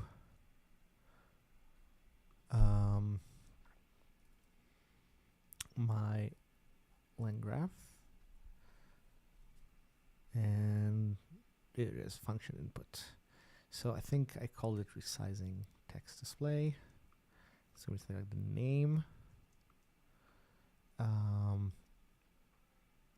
And it's going to take a it's going to need to be undername because first expression is initialized, then we do expression dot name, I guess, and size is something like that. That's a percentage. So 5% might be really big. So which number did I use? Some other. Yeah, 5%. Okay, that makes sense. And I think if I'm not mistaken, it's 5% of the main UI, not 5% of this. But I need to look deeper into this. Yeah, so I think this is kind of what it does. And let's start by displaying the name. I think it will look good if I display that. So then I'm going to add this. And I'm going to have the name be the same size as the UI. So the question is, what UI library are you using right now? And the answer is we're using our library, but it's built on top of Juice, right? There is a Juice classes in it, but almost all the classes that I'm using and the functions are based off patterns that we found. So we built this really nice library that expresses many patterns that we use. And we also have an entire system that allows us to kind of change location and sizes of elements in real time. It's a pretty cool thing that Eyal came up with to help speed up the process of design, because it's just the two of us basically doing the coding and implementation of the UI. Exactly. So we have Arthina in here, Elanda from the audio programmer Discord, who is a very good welcome. programmer. Knows way more than me about templates and about quite a lot of other things. Yeah. So you will see that this thing, like just to give you a very big example, this thing called widget. So this thing is very boring. It inherits from a Juice component, right?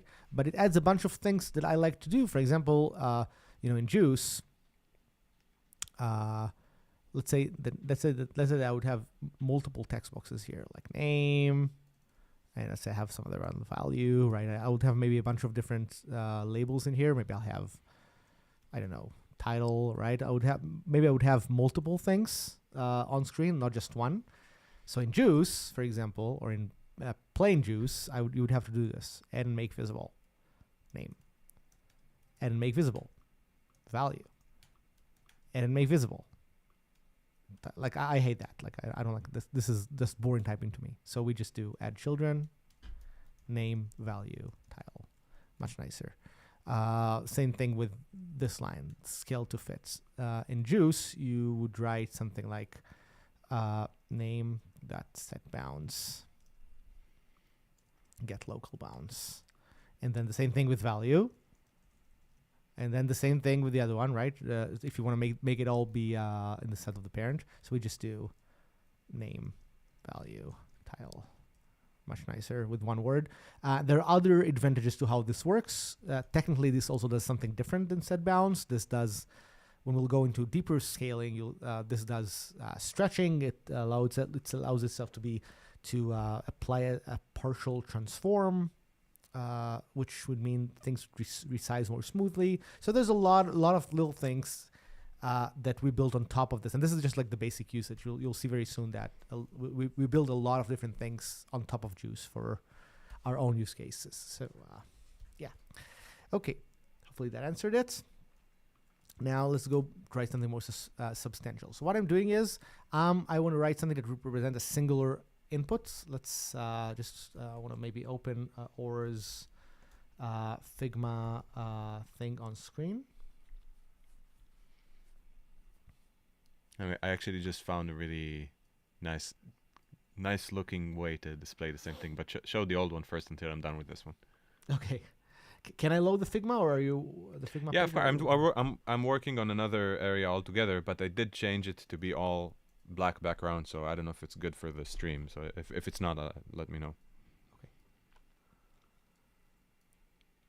I wonder I still see my bookmarks. I was trying to remove them. They were trying to. Just open the bookmarks. And it says show bar. No, in the click the three dots on the upper right, and bookmarks and lists. We could probably easier way, and then show all bookmarks or something. Show bookmarks bar. It's a teeth breaker. Oh, it does nothing. Oh, hide bookmark bar. Nope. Never mind. Hide, make it disappear. No, not gonna happen. I'm stuck with it. Yes, I'm stuck with it. Okay. Yeah. All right. So ignoring my stuff, I want to go to Figma. You can just click the link in the email I sent, but oh, okay. It's just it's ready. Yeah, the good thing about me not being such an avid Figma user like you is that I just have one project and it's the one you sent me. Oh, cool. Like it's not like I have other stuff I'm creating in Figma other than looking at what you're doing. So that's good. Okay, so so what I'm trying to represent really, or is also working here on the other page. So I'm trying to represent this. This thing.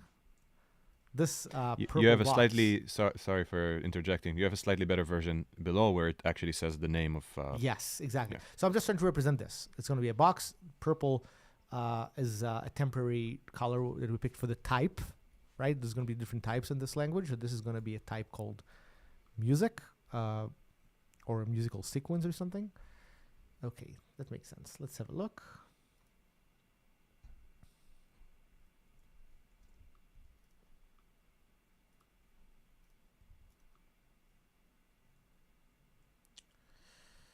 Okay.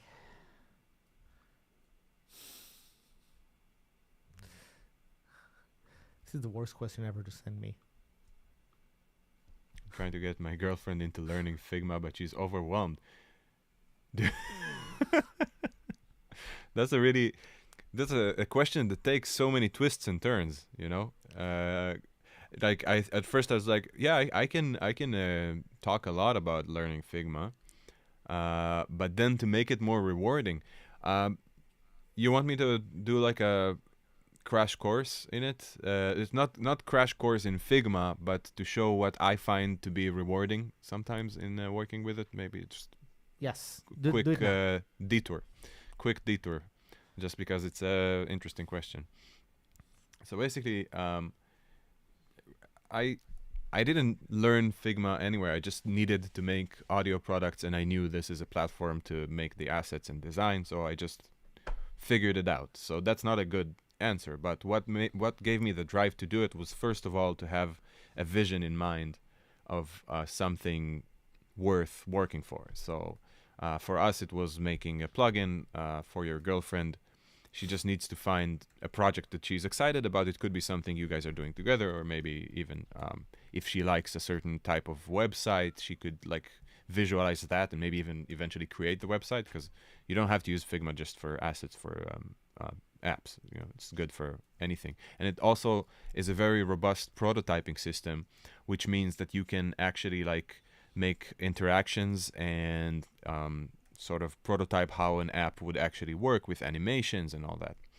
But if I go to like the core concept, what I figured out is something pretty interesting. Is the fact that because it's such a basic platform, that what you're dealing with is basic shapes, basic colors. You know, we have places where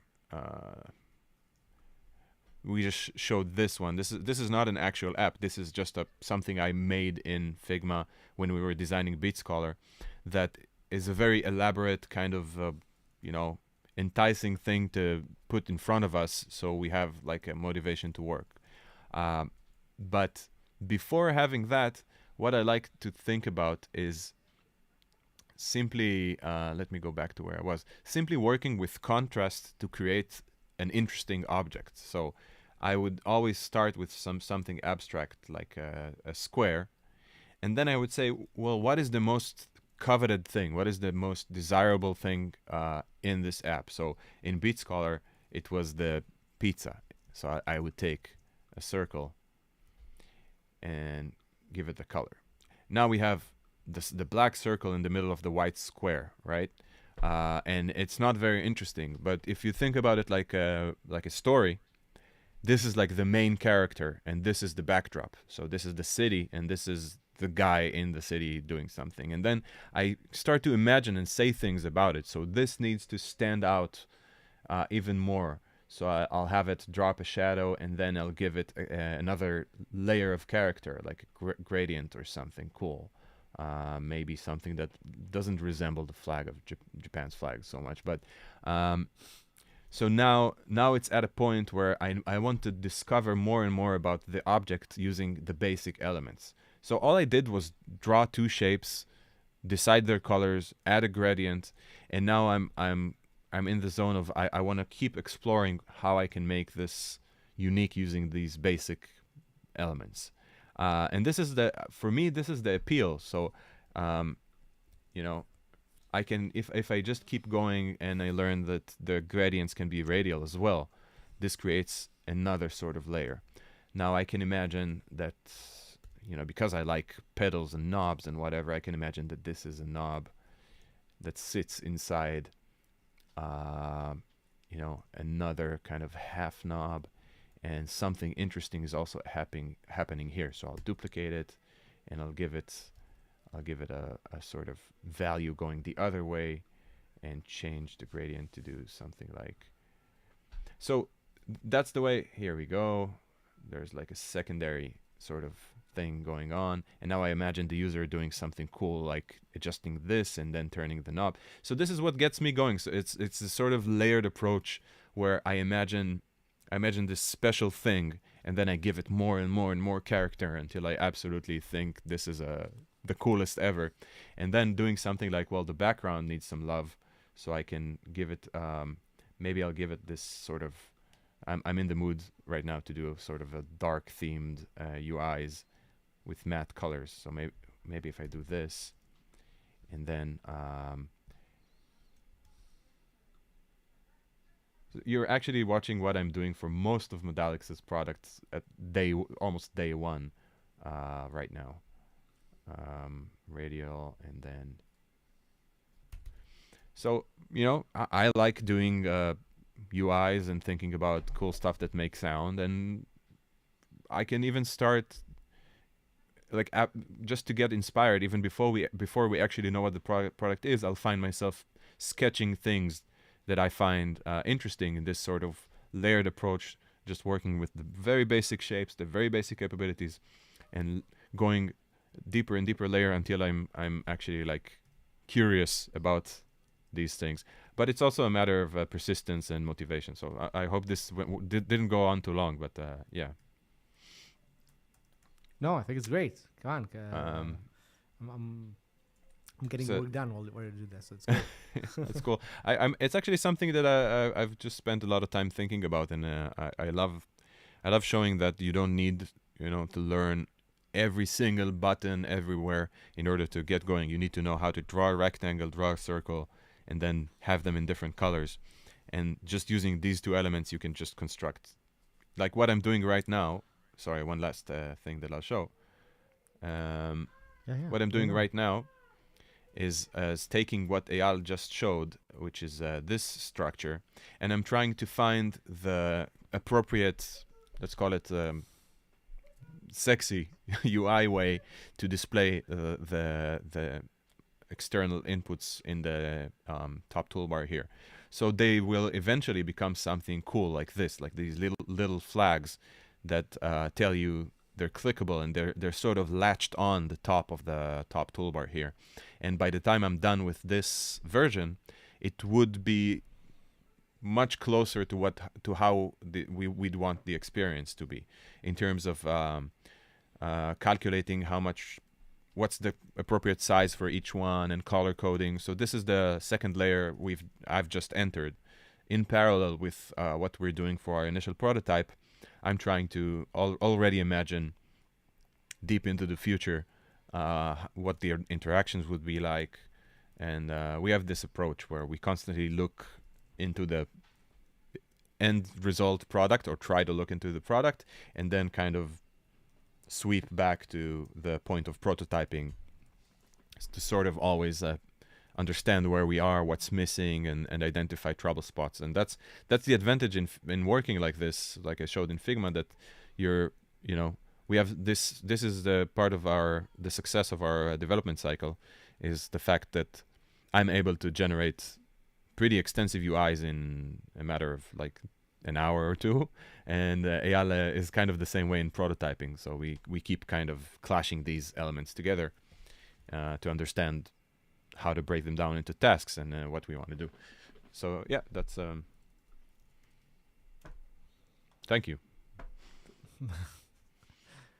Yeah, that is awesome. I'm honestly, I'm really happy that you're talking more about these things. We've talked about it between us more, because I think the process that you're doing of when you're I just showed that when you were before you went on the stream, when I showed like this tree of development, right? I think this is something people don't really realize, that it's not like you sit in front when you make a product. It's not like you. I see there's all these projects on online where people basically like they say they take somebody's plugin or some existing plugin, and then they're like, okay, they changed the way the slider looks. You have these like UI designs that people do, but I think people don't get that when you're working on something. First of all, there's this great chunk of time where you don't know which kind of buttons belong, what's the graphical languages of the product. Like, nothing. It's early, right? You don't design a final result. You design you can and because in your case you're not the UI designer. You're the product designer. Like, you make things in the product happen while you're making the UI. And there's all these moments of development where and you can see it in your Figma tree, right? Like how much your thought about the product is evolving.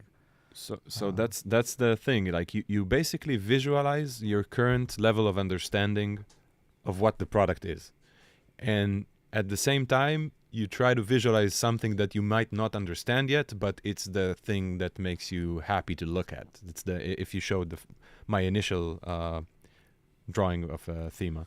So Yeah. it was something that I had like little icons that I imagined that do cool things, but I had no idea what they do. But I did like the idea of I put that in front of us, and it made us go, cool. We want to develop something like this, and now let's figure out what that is. That's a huge part of a product manager's position, is basically to just make the product look worthwhile for the people involved in it. I think like that's something that maybe some people are missing out in product management. It's like it's not just about the features and the MVP and whatever. It's about getting people excited about it, and the people that need to be excited are sometimes yourself and the person programming it, and the graphic designer. I mean, all these roles are us, but even in other companies, that's and having good graphical chops is pretty substantial for that. I recall when I was doing some projects for Waves, and there was one project in particular that I designed an entire user interface with every button and amp and knob and everything before I had a single line of text. I had some text written down, but I just got excited about the way it looks, and people were like kind of baffled by it. They didn't understand why I didn't go like a more traditional route. But then it helped me deliver the message. So you put a picture in front of somebody and you say, how would you like to use this thing? And it says so much more, and it drives people's emotions so much more than saying, I have an idea and here's 4 pages of text that you need to go through in order to understand it. Yes. So I'll go back to, hopefully it will take me like 10-15 minutes until I have something worth showing here. Awesome. I think it's awesome because people don't realize, like, we've made a ton of work on this product just in the last like 2-3 days. I was streaming a little bit of it, doing like coding, but while that was happening, or was like conceptualizing, bringing me these mock-ups and designs, and then I was getting inspired by them to do the coding. So we have this iterative process where it's not like there's like Ori says, it's not like we have a design document or something that says, here's what the product is, go design it. It's like I don't have it on the code side as well. Like we have it, like we're making it up as we go along, and we have pushbacks where we'll see something and it's not going to work. We go back and say, okay, let's do it in a simpler way, or let's do it in a more in a way that's like more uniform with other parts of the product. That's something else we're trying to think about, because sometimes we'll create this mechanic, and then we'll see it, or I'll program it, and then we'll realize, okay, well, this is actually the same as another part of the product. Maybe we shouldn't make it 2 different things. Let's make it one thing. So exactly. You're actually catching us, and it's interesting for us to stream that live, because usually what we do is we stream live only when a product is finished, and then we show something that's it has great design and it sounds good, and we're kind of vibing with the results. Mm-hmm. And here you're seeing us very much in the trenches of this. Yeah, going through the motions. So what I was showing, let me go back to this thing again. Let me switch me back. Okay. So what I was showing before is I just started to write a mock UI of this input list. I'm calling this. It's the inputs that are going into a function. I'm almost finished basically, and then maybe there's a few bugs. I was writing this very quickly, but I'll go and explain what I'm doing, because even though it's basic, I think it's going to be hopefully useful to me to see what I'm doing. So I'm going to put the inputs just here at the top, full width, and a 10% height. I think that should be okay. I don't need this anymore. This is not true. And let's see. I think it's going to be empty, but it should still compile. I hope. Let's see if I didn't screw something up. I did screw something up. Of course I screwed something else. Come on. Don't be so hard on yourself. Okay. Why did my RAM go up by 1.5 gigabytes? Man, this dude this dude is on the money. Yeah. It's like everything that goes on your screen, he catches. Yes, and it's because I'm using a beta version of Sea Lion, and they have a bug where you add something in your code and it starts to eat up all your memory. That's what I'm getting by using a beta version of my IDE. There's bugs, and honestly, they have bugs even in the full version. But yeah, I just ask it to clear the memory because you're definitely right where they whatever they did ate up all my memory. What do you do, Swartex? Like, what field are you from? I'm guessing kind of relates to what we're doing, but I'm curious.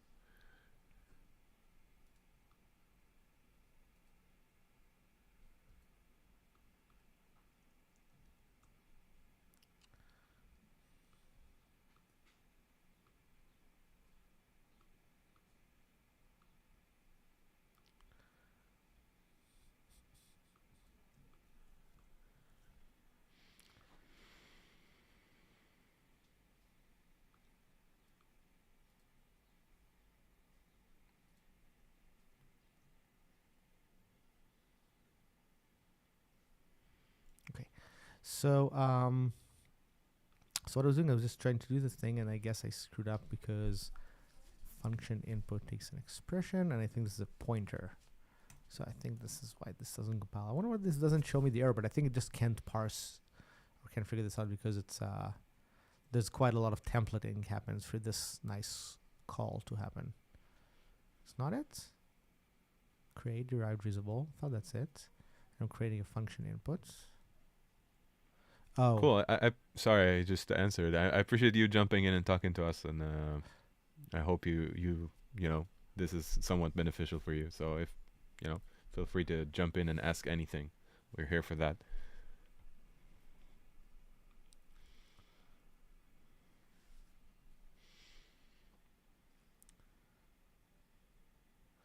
okay. So all I did now was I added this little thing. You see, this is the thing that I had before that shows the different blocks, but I added this bar here that currently just has one plus button. Mm-hmm. But it should show the actual inputs. But the thing is, this device does not have any inputs yet. So let's add a way to have inputs in it. So let's make the plus button do something interesting. Yeah. So currently, I think so. Instead of doing it resizing text display, I might just have it a text button first. And this takes the string and the function to do on the button. That's great. So instead of passing this, I will pass a function that will do something, will add something. So I will need to pass in this object, function connections. Functions to use.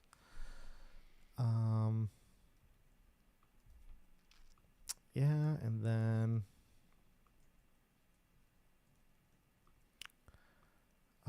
let me just store this as a reference right here. Oh, it's not functions, it's connections. Connections to use. Connections, I think that's correct. So it's going to be called connections. Connections will be initialized with the connection that I'm passing in. And then I should be able to create an actual function here. When I say probably don't, you know what? I probably don't need to even pass this entire thing, but I can just pass the function probably. But yeah, it's just I guess a hacky way to do this just for now. So I can now do, so the function will be something like create void create, right? So it's going to be some create function, and this function would be for a start. I'm just going to do something like create of type. I think it's going to be something of type int, right? And I think maybe it needs the name. Is that it? Yeah, it needs the name. So the name. For the name, what I'm probably going to do is I have this function that I've already used. in the previous stream, which is about getting just a unique letter. So it's going to be A, B, C, but also check that this letter has not existed yet. Let's see where I have this function. Maybe I can reuse it. So I made that function. It's something like get unique name.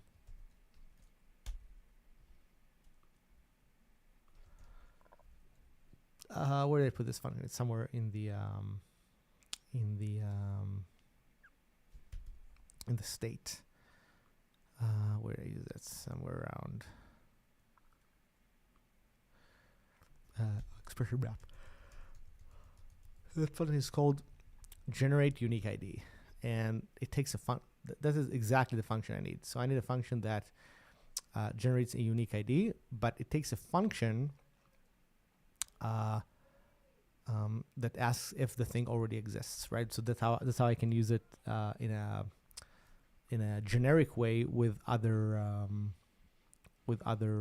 types of containers, right? And because this is I'm going to use it on a completely separate container, completely different objects. So what I'm going to do, I'm going to go to my function connections and create, and here I'm going to also use this. So if you pass a manual name, which is what I did here, I'm going to give it the manual name, but I will create another version. It will not take a name and will just assign a new name. So it's going to be something. So I need to supply a function that says, how do we know that this name is already in use? That's what the generic function that we imported wants to do. So I need to do something like exists equals. It needs to be something like so this thing is a map vector. So I probably need to do something like, do I have no, I think I need to for loop over everything. So I have to go over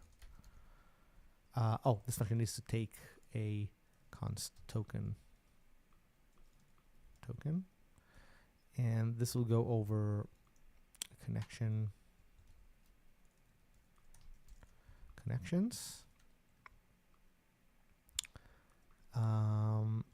and this needs to test if connection dot second dot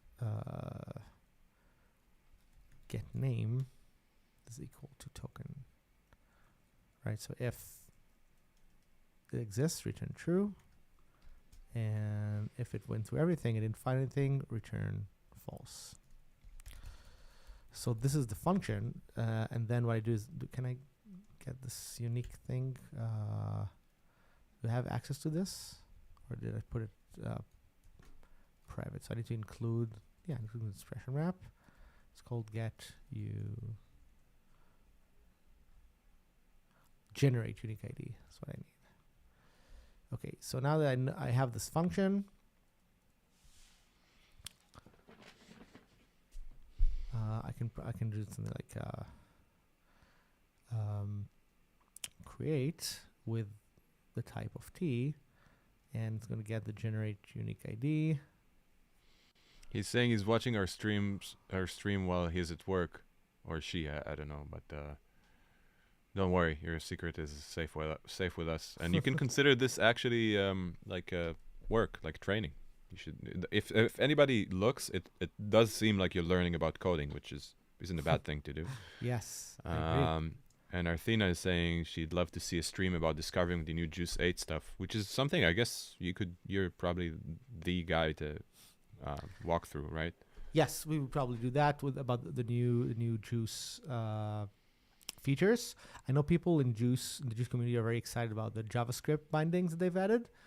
I've tried them, but I'm not an expert at it. But I built those stuff and got it to work.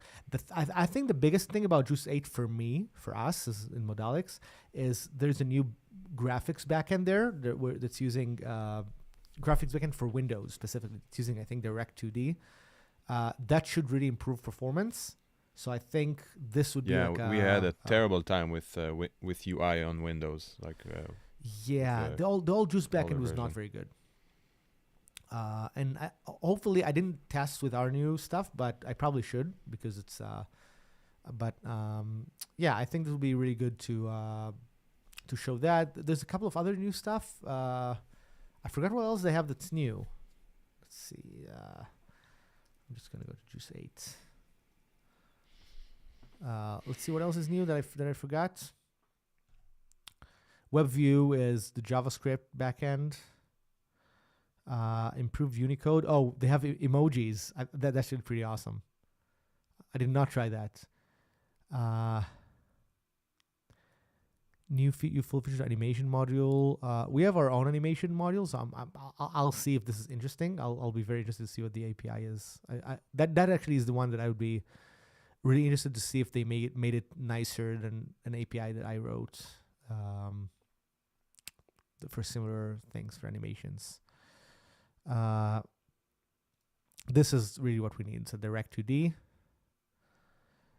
And this is something, I mean, most people will not even know this is a thing, but this is actually really cool because this is to do with AAX, the Pro Tools format. And now it's included, which means that you don't have to build it separately. And building it separately was actually a little bit difficult in the past. So I like that it did that. That should make it much easier. So that's great. Okay, so this was Juice 8. And now I am back to clean up a little bit of my code here. And then I will do something like, what do they want from me? It's not true, you're lying. I've tested this function already. I will do something like using check text func equals this. I don't like types that take like half the function. I think I like to make it separate and then make the function have the type. Makes it easier to reuse. Great. So then I will go to this other place where I've been with the list of function connections and implement the exact same function pretty much. So yeah, I go through that. And then I will create T with unique ID, or I need to return that actually. Okay, let's see if now I can use it. This should be my add function. The reason why I did it was that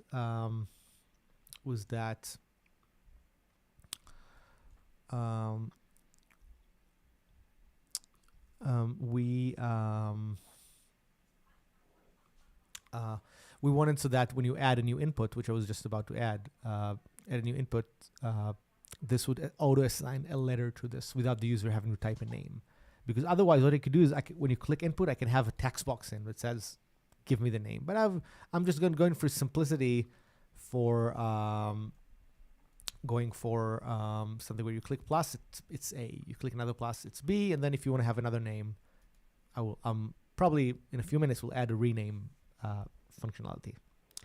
Okay, good. So we've talked about that. Let's keep going with these on the UI side. So I just needed to implement a function that I will pass into the plus button. This is my plus button. And let me implement this function. So instead of passing in a name, I will just call it with no arguments. This is the feature that I just made. It could be named const. Probably not true. I hate when C++ does this. That this can even be done. Like I can even call this function from a const context. Yeah, so this should probably be it. Let's see if this is going to work and if my plus button is going to do what it meant to do. What did I forget? Am I not initializing this correctly? It takes the text and the callback. This is the callback. No matching constructor. Oh, because I'm not passing anything, but I need to pass it the connections.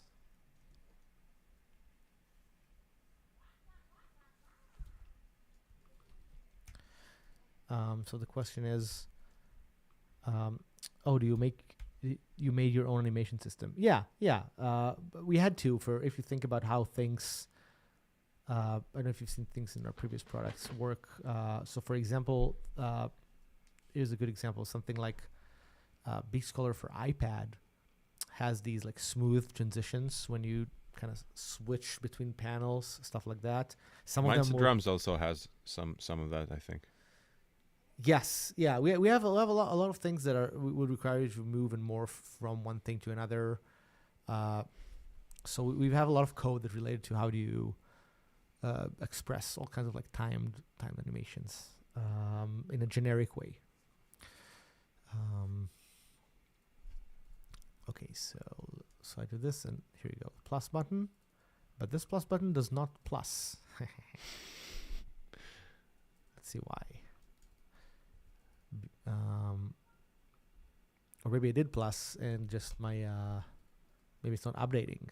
Let's see why not. So maybe this was called. Yes, my plus function was called, but I think the thing that should update is not listening to the right thing. Right, then the function's connections. Oh, that's right, because I'm not listening to the right thing.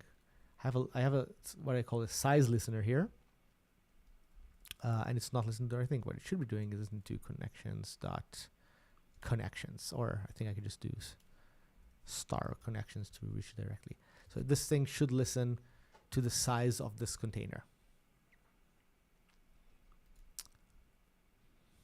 Usually I do updates in some other way, but this is a simpler way to make connections from the state, a list of things in DOI. So plus, here you go. It's called D. Oh, here's the bug. I'm adding another one. Ooh, it does not let me add another one. So the first one worked, but that's it. That's all you get. Just one click. The next one is the Pro version. Pro version. Yes, like just the like subscription for the volume. Yeah, right. Pay more if you want to add more than one. Yeah. If you want to click twice. First device is free. Okay, let's see why. I mean, this should be created.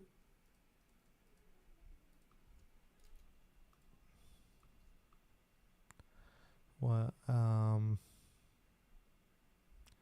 yeah, if this is true, return true. So this is not called. It is called. Oh, wait. Yeah, it looks like the naming thing did not work. So the name is a problem.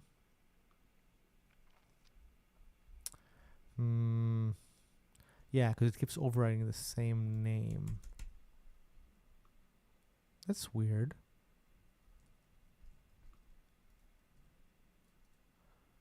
Yeah, somehow A managed to get through. So that means probably my testing function is not fully correct. Let's see why. Right, it checks if it exists. And this goes over all of them. Here's the connection. Connection second.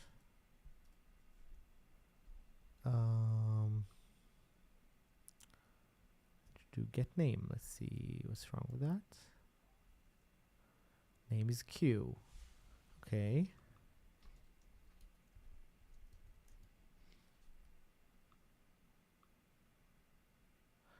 Yeah, it seems like right around the first time it replaced it. That's an awesome question. The question in the comment is it a calculator? Yeah, basically, yeah. It's a calculator. Yes, yeah. Basically everything, the universe is a calculator. Depends on the resolution you're looking at, but everything is a calculator. So this thing too. Do you remember the Seinfeld episode with the what was it called? Like the smart, not a smart watch, like a smart. Oh yeah, the watch with that go the beep beep beep. No, the one with the Anyway, I remember the one. I think it was the thing. I think it was something about Jerry's parents, where like he bought his dad something, and they wanted to use it to calibrate to calculate the tip, and he keeps explaining no, it can do so much more. No, I just want to make sure that I know how much tip to leave at the restaurant. I need some big calculator, basically. There's always something. It's like the astronaut band. It's always stuff like that. Yeah, so I think um,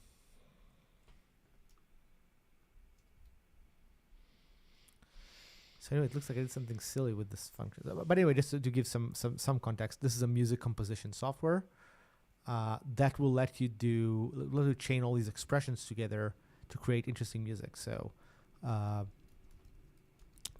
technically, it is a calculator, but it will Yeah, calculate. that's what It will calculate music. Yeah, it's a musical calculator, but it would have an interface that doesn't feel like a calculator. It should feel like a nice little product that helps you get inspired about making music quickly. Exactly. Hopefully that makes sense. Um, I'm really digging the style I have going on here. yeah. Do you want to show Yeah. some stuff? I need to. Yeah, sure. do I the can bathroom show and, me. It's very basic still, but I have this kind of direction that this is starting to take shape. Okay, so I'm going to remove Um, myself for a second, and you can take over. Yeah, sure. So what I'm doing right now is taking, like, sort of organizing the work so far. So you can think about it like this. This would be a good way to demonstrate what's happening.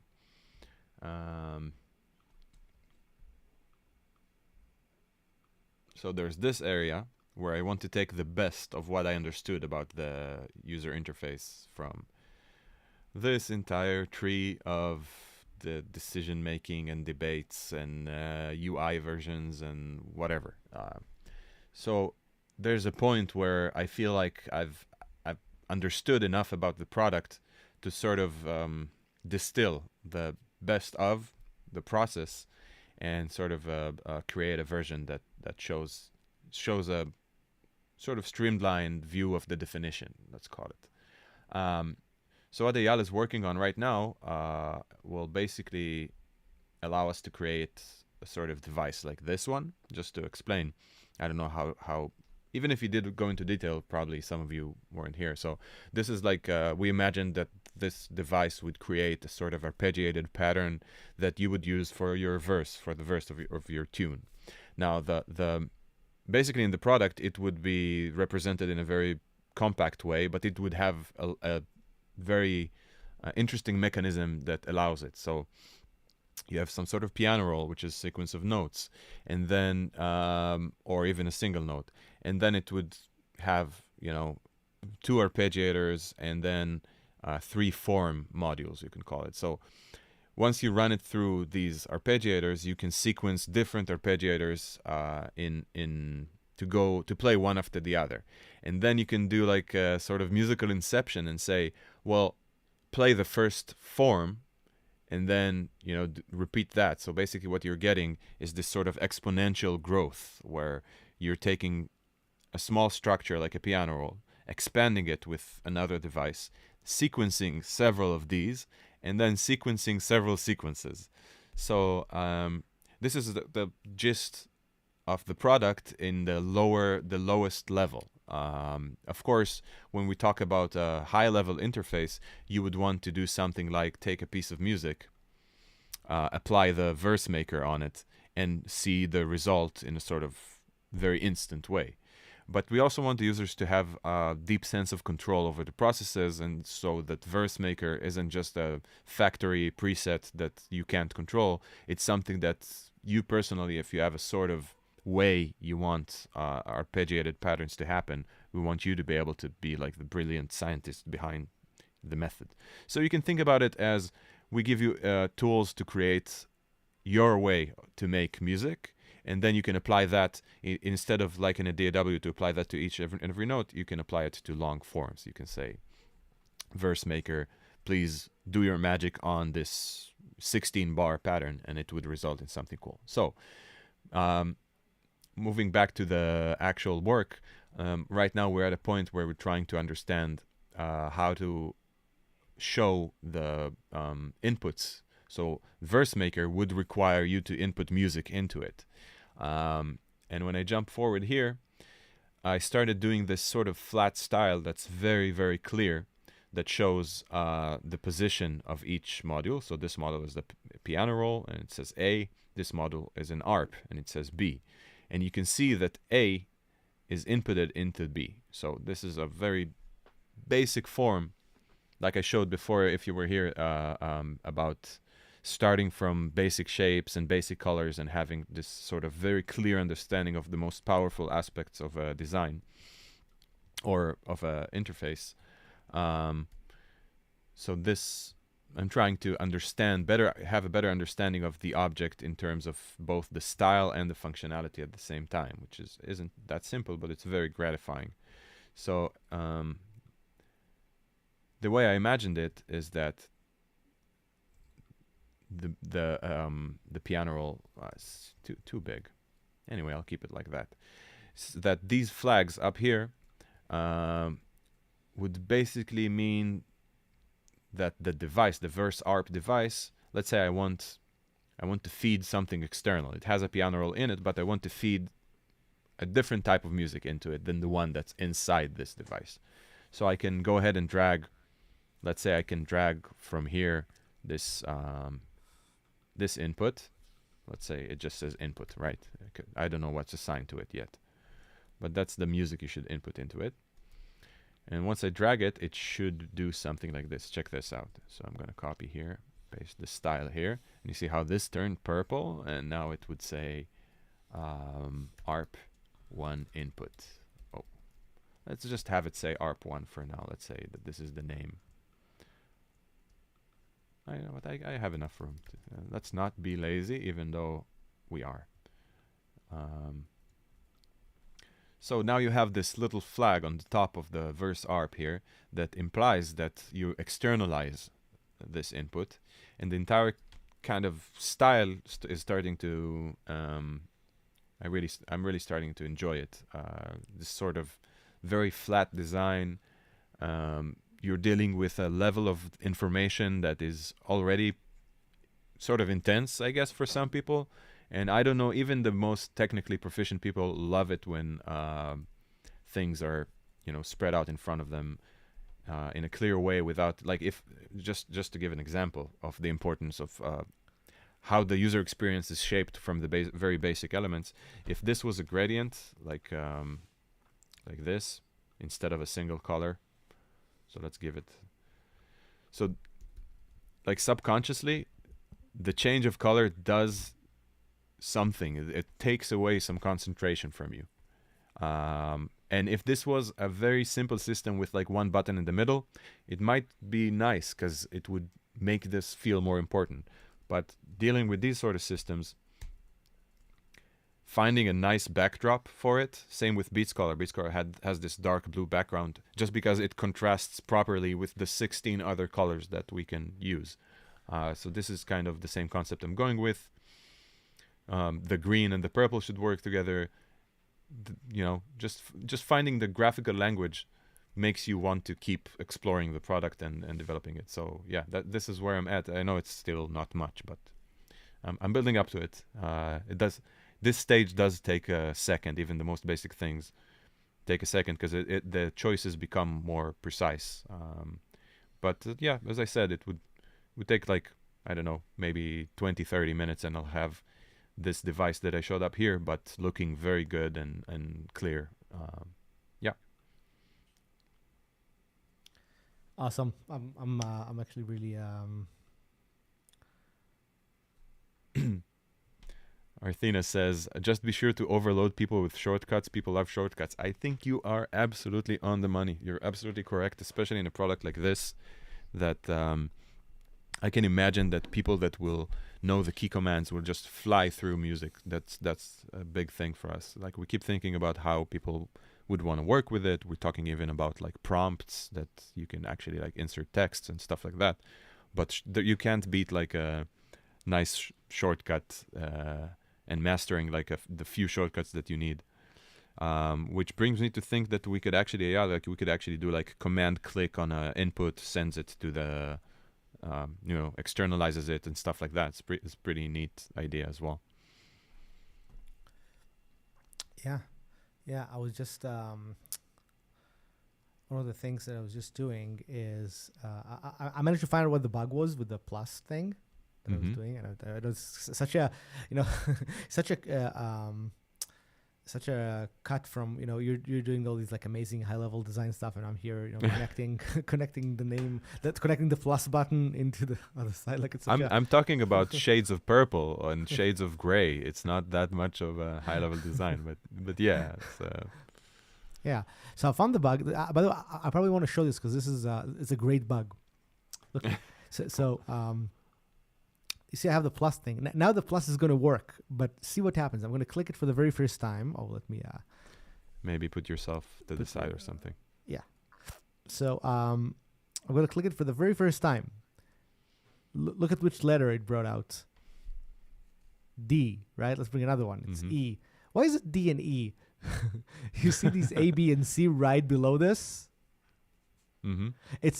It did the right thing. It just also looked at the devices that were here. And I need to explain why it does this, because this is such an interesting problem that's kind of hiding underneath it. So the way the model of this language, when you think about it, it's, we said it's like a functional model, right? So there's a function. So there's a function that, and the function has these things. Like these are going to be inputs into the function, and these are statements or expressions inside the function, right?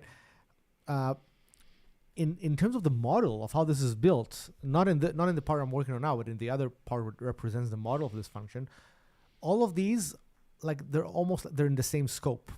D, E, A, B, C, like all these stuff, they know about each other. So for example, when I take this thing, let's see if I didn't check see if it works. No, this should show up in the list as well.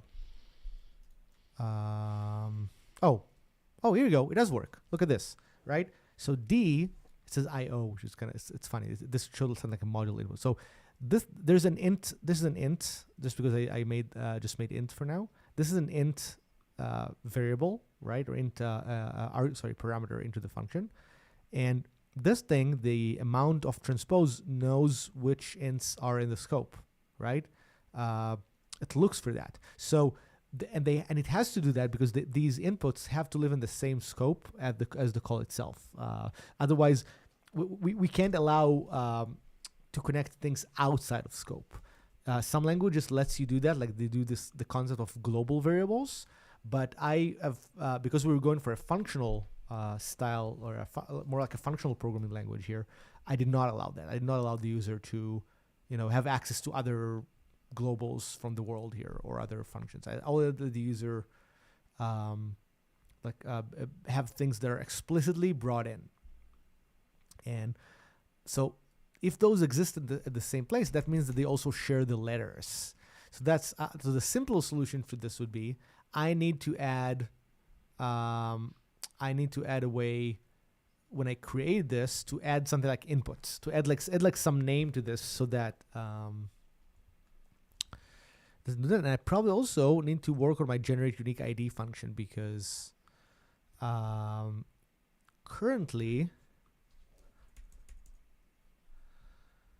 I need to change that function. I need to make that function for I guess I need to do two things.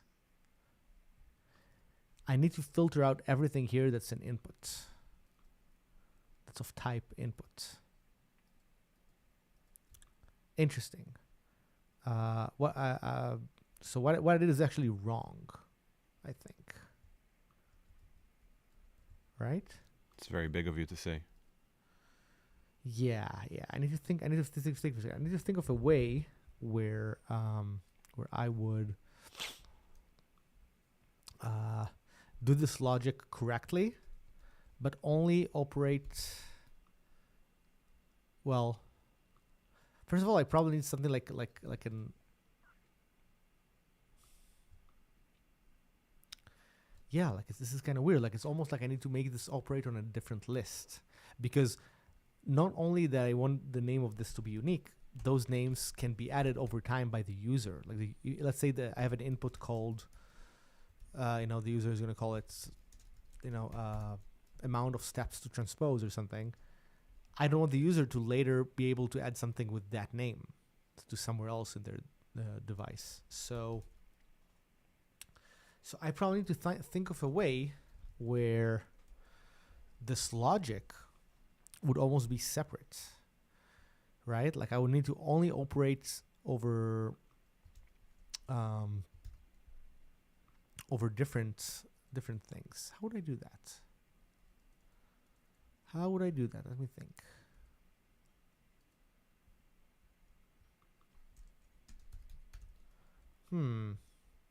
Oh, that's interesting. Okay, first of all, it looks like whatever name I'm putting in there, I'm actually running over it with in some other place. So that's not so good.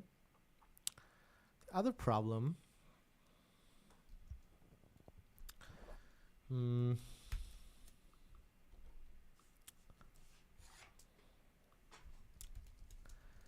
other problem is that, yeah, I need to think about where this thing is created and stored. Because the problem really is that some other place where I'm creating this, what I'm doing is that I'm calling this function called create, and this creates it as if it's a regular device.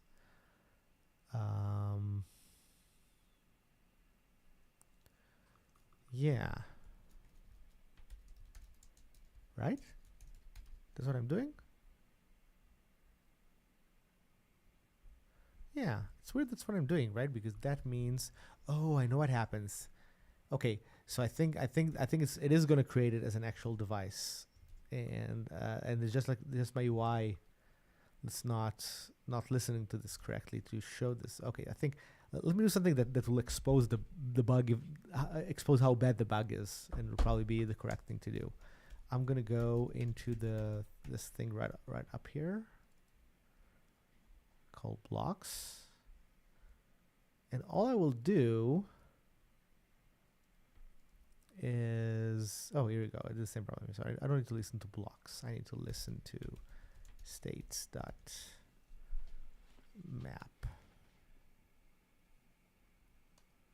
Something like that. This is the actual container.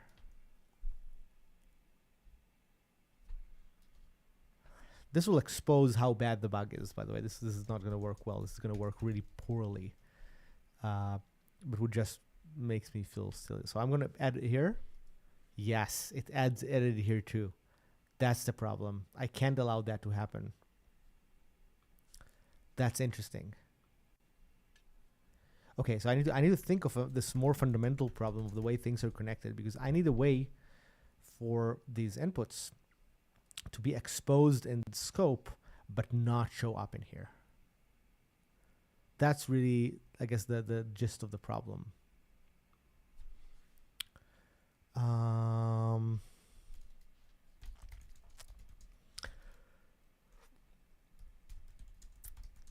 have to think, because there's some code here that works in a very generic way. Like, for example, this code, literal music, whatever, transpose.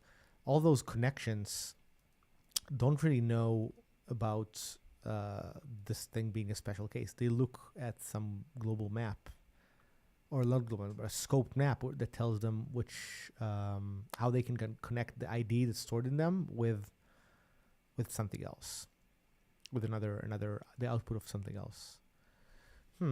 Interesting problem.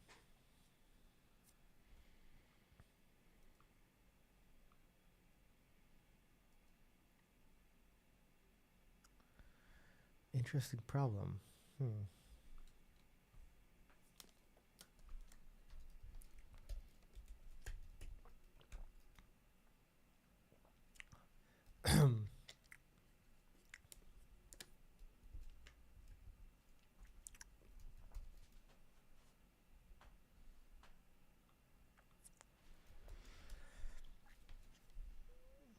Because as weird as it sounds, it's almost like I need to have this list that has A, B, and C.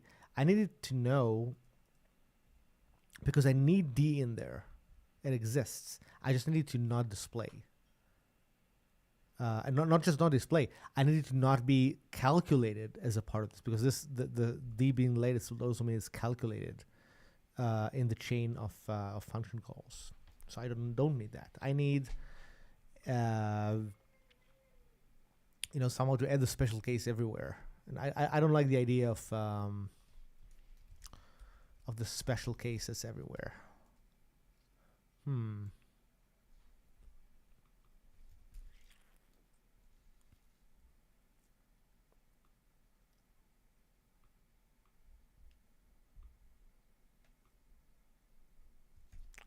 I'll have to think about this problem a little bit. How are you doing, Or? Are you okay? I'm doing fine. I need to do some unrelated things in the background for a second. Okay. I can fill up some airtime if you want, but after in a few minutes, because I have to get this done. Oh, no problem.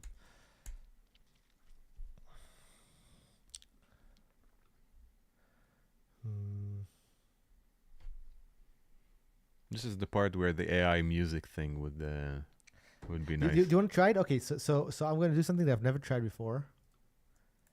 Do we have it available? Yes. Are you ready? Yeah. There's a bunch of options, so maybe we can make a vote on the chat. And if so this program we're using, they give us a bunch of categories for AI generated music. So one of them is chill, down tempo, chill hop, hip hop. Lo-fi. Let's start with nature sounds. Sound like what? Like monkeys and and parakeets. The categories are really funny. There's a category called corporate. What? I swear, that's what it's called. Corporate? Yeah. Is it? It's gonna give like a backdrop music for. Here at Viacom, we. Do you want to hear it? You want to see what it sounds like? Yeah, of course. We're corporate. We're a megacorp. Hi, welcome to Modalics. We'll be right with you. Meanwhile, you can enjoy this AI-generated piece of crap. If you don't like this song, well, too bad. It's gonna take us 3 days to answer the phone. So you're gonna love this next category. You know what? I'm gonna play you the category because you can see what you can see what I'm doing, right? No, I can't. I can only see it after you press play, but I can also not look. Oh yeah. Okay, go for it. Let's see. Do you know which category this is? So I would guess that this one is nature sounds, because Yes. if it's rock, I'd be really surprised. Let's go. Hit me with another one. Okay. Guess the style.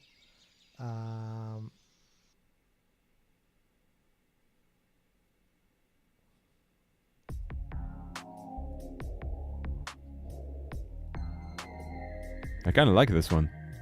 Yeah. Is it like chill hip hop, whatever, ambient? They call this R&B. Yeah, look at this. Well, look at that J Dilla groove. That's actually pretty nice. Yeah, sounds like a beat scholar.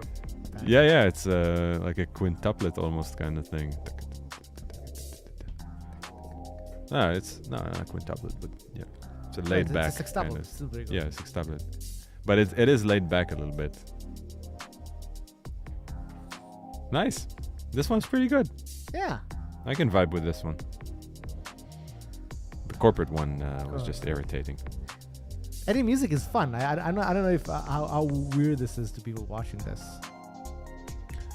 I'm guessing it's pretty alright. A lot of streamers use music for the background.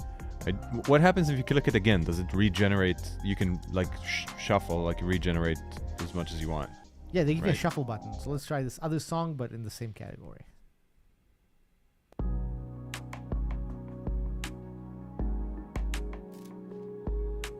This is legit. Yeah. Pretty nice. You know what? I'm gonna keep this.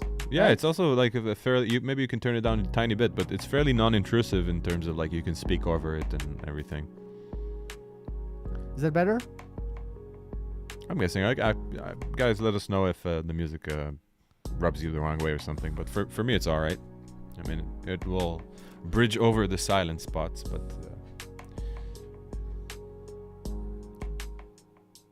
it's good coding music. Yeah. It's funny that an AI creates good coding music. I mean, it's not funny. It's predictable. Oh, did it glitch? What? I don't know. What do you mean? It feels like it started over or something. I want to listen to the jazz one and see if I can tell that it's not real jazz. Play it.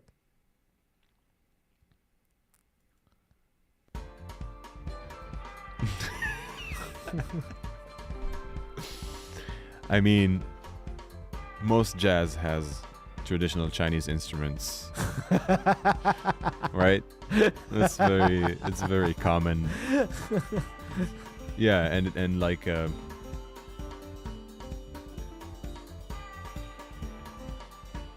what the hell? Who trained this AI? Like, who trained the jazz AI?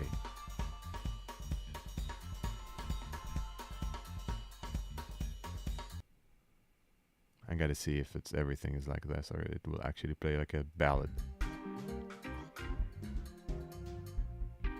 You know what? I kind of wish jazz was like this. I'd probably like it more. Sorry if I'm distracting you with this bullshit.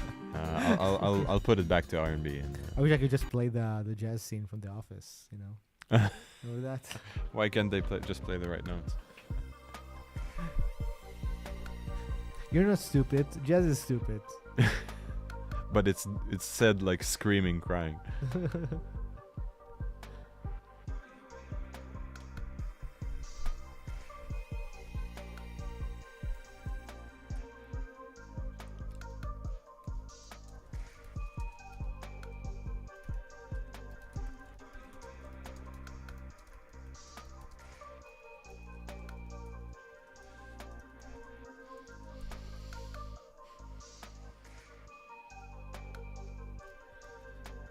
I actually might. Maybe this might be a good time to take a break. Yeah, let's do it. Yeah. Yeah. I'll finish up some things anyway, and but it seems like we're kind of winding down, so Yeah. let's do it. Yeah. Let's finish the stream. So, if anyone has another question, we can answer. But I think that would be it for now, and we can come back on a stream later. Hopefully, you know. A little bit later, also, it means we're going to get more viewership from the, people in North America, or just some of them are waking up. They're in the East Coast. You know, it's like Right. 9 a.m. Some, people, like where I am, this is 6 a.m. for me. So, and also, I think I need to kind of walk around and think about this problem, because I realized I have a design thing that needs to be answered about what does it mean to what does it mean in terms of the way the model is to inject these inputs into a graph but still have them separate from the graph, because we can't have these inputs processed as a part of the graph. They kind of need to be they almost need to be external, basically. So I'll need to think of how would they be Sort of a bridging level to create a new level that's yes, like but a bridge between the internal scope and the external scope. Exactly, and the thing is, they still need to be aware, like made aware through the all the calls. That's really where it gets interesting. Mm-hmm. So I'm thinking maybe I'll need some different data structure to hold them, but then still have that structure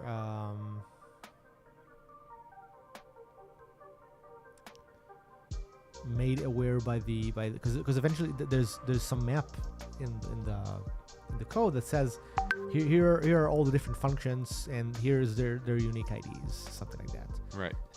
And we need to make sure that even though this function is not there when you process the function, it needs to be there when you look it up. So that's why it makes it interesting.